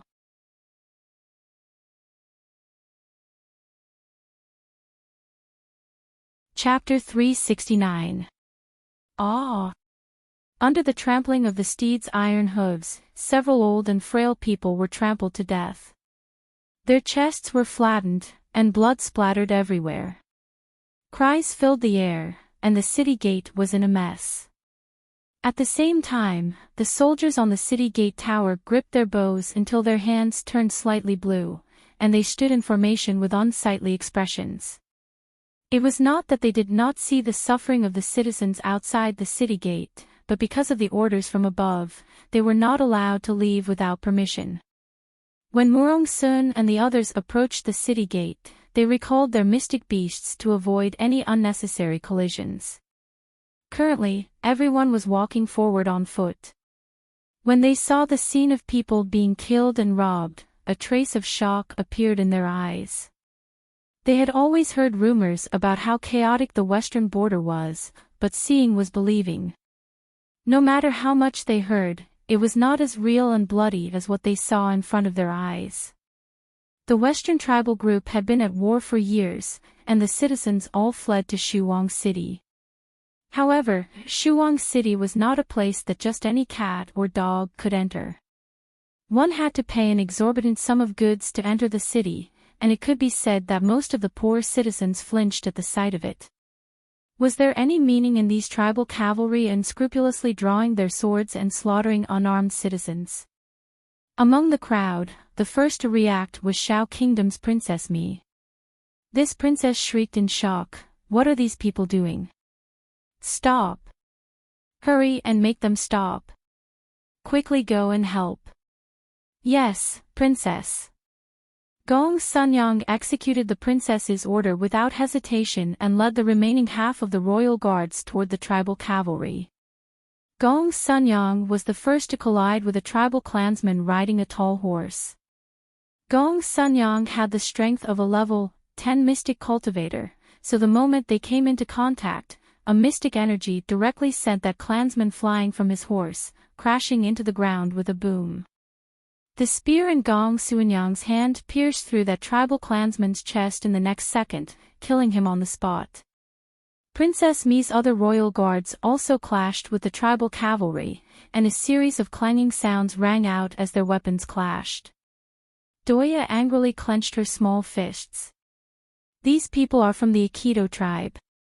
They're accustomed to doing evil in the western wastelands. Be careful, they have the Eagle battle team. They might even come over to counterattack. Wei Nanfeng stealthily glanced at the little girl. Seeing that her little stoic face didn't show any signs of emotion, he involuntarily coughed dryly.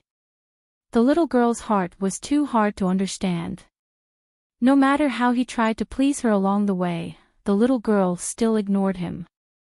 Mo Lien, this inhumane person, always wanted to end their friendship.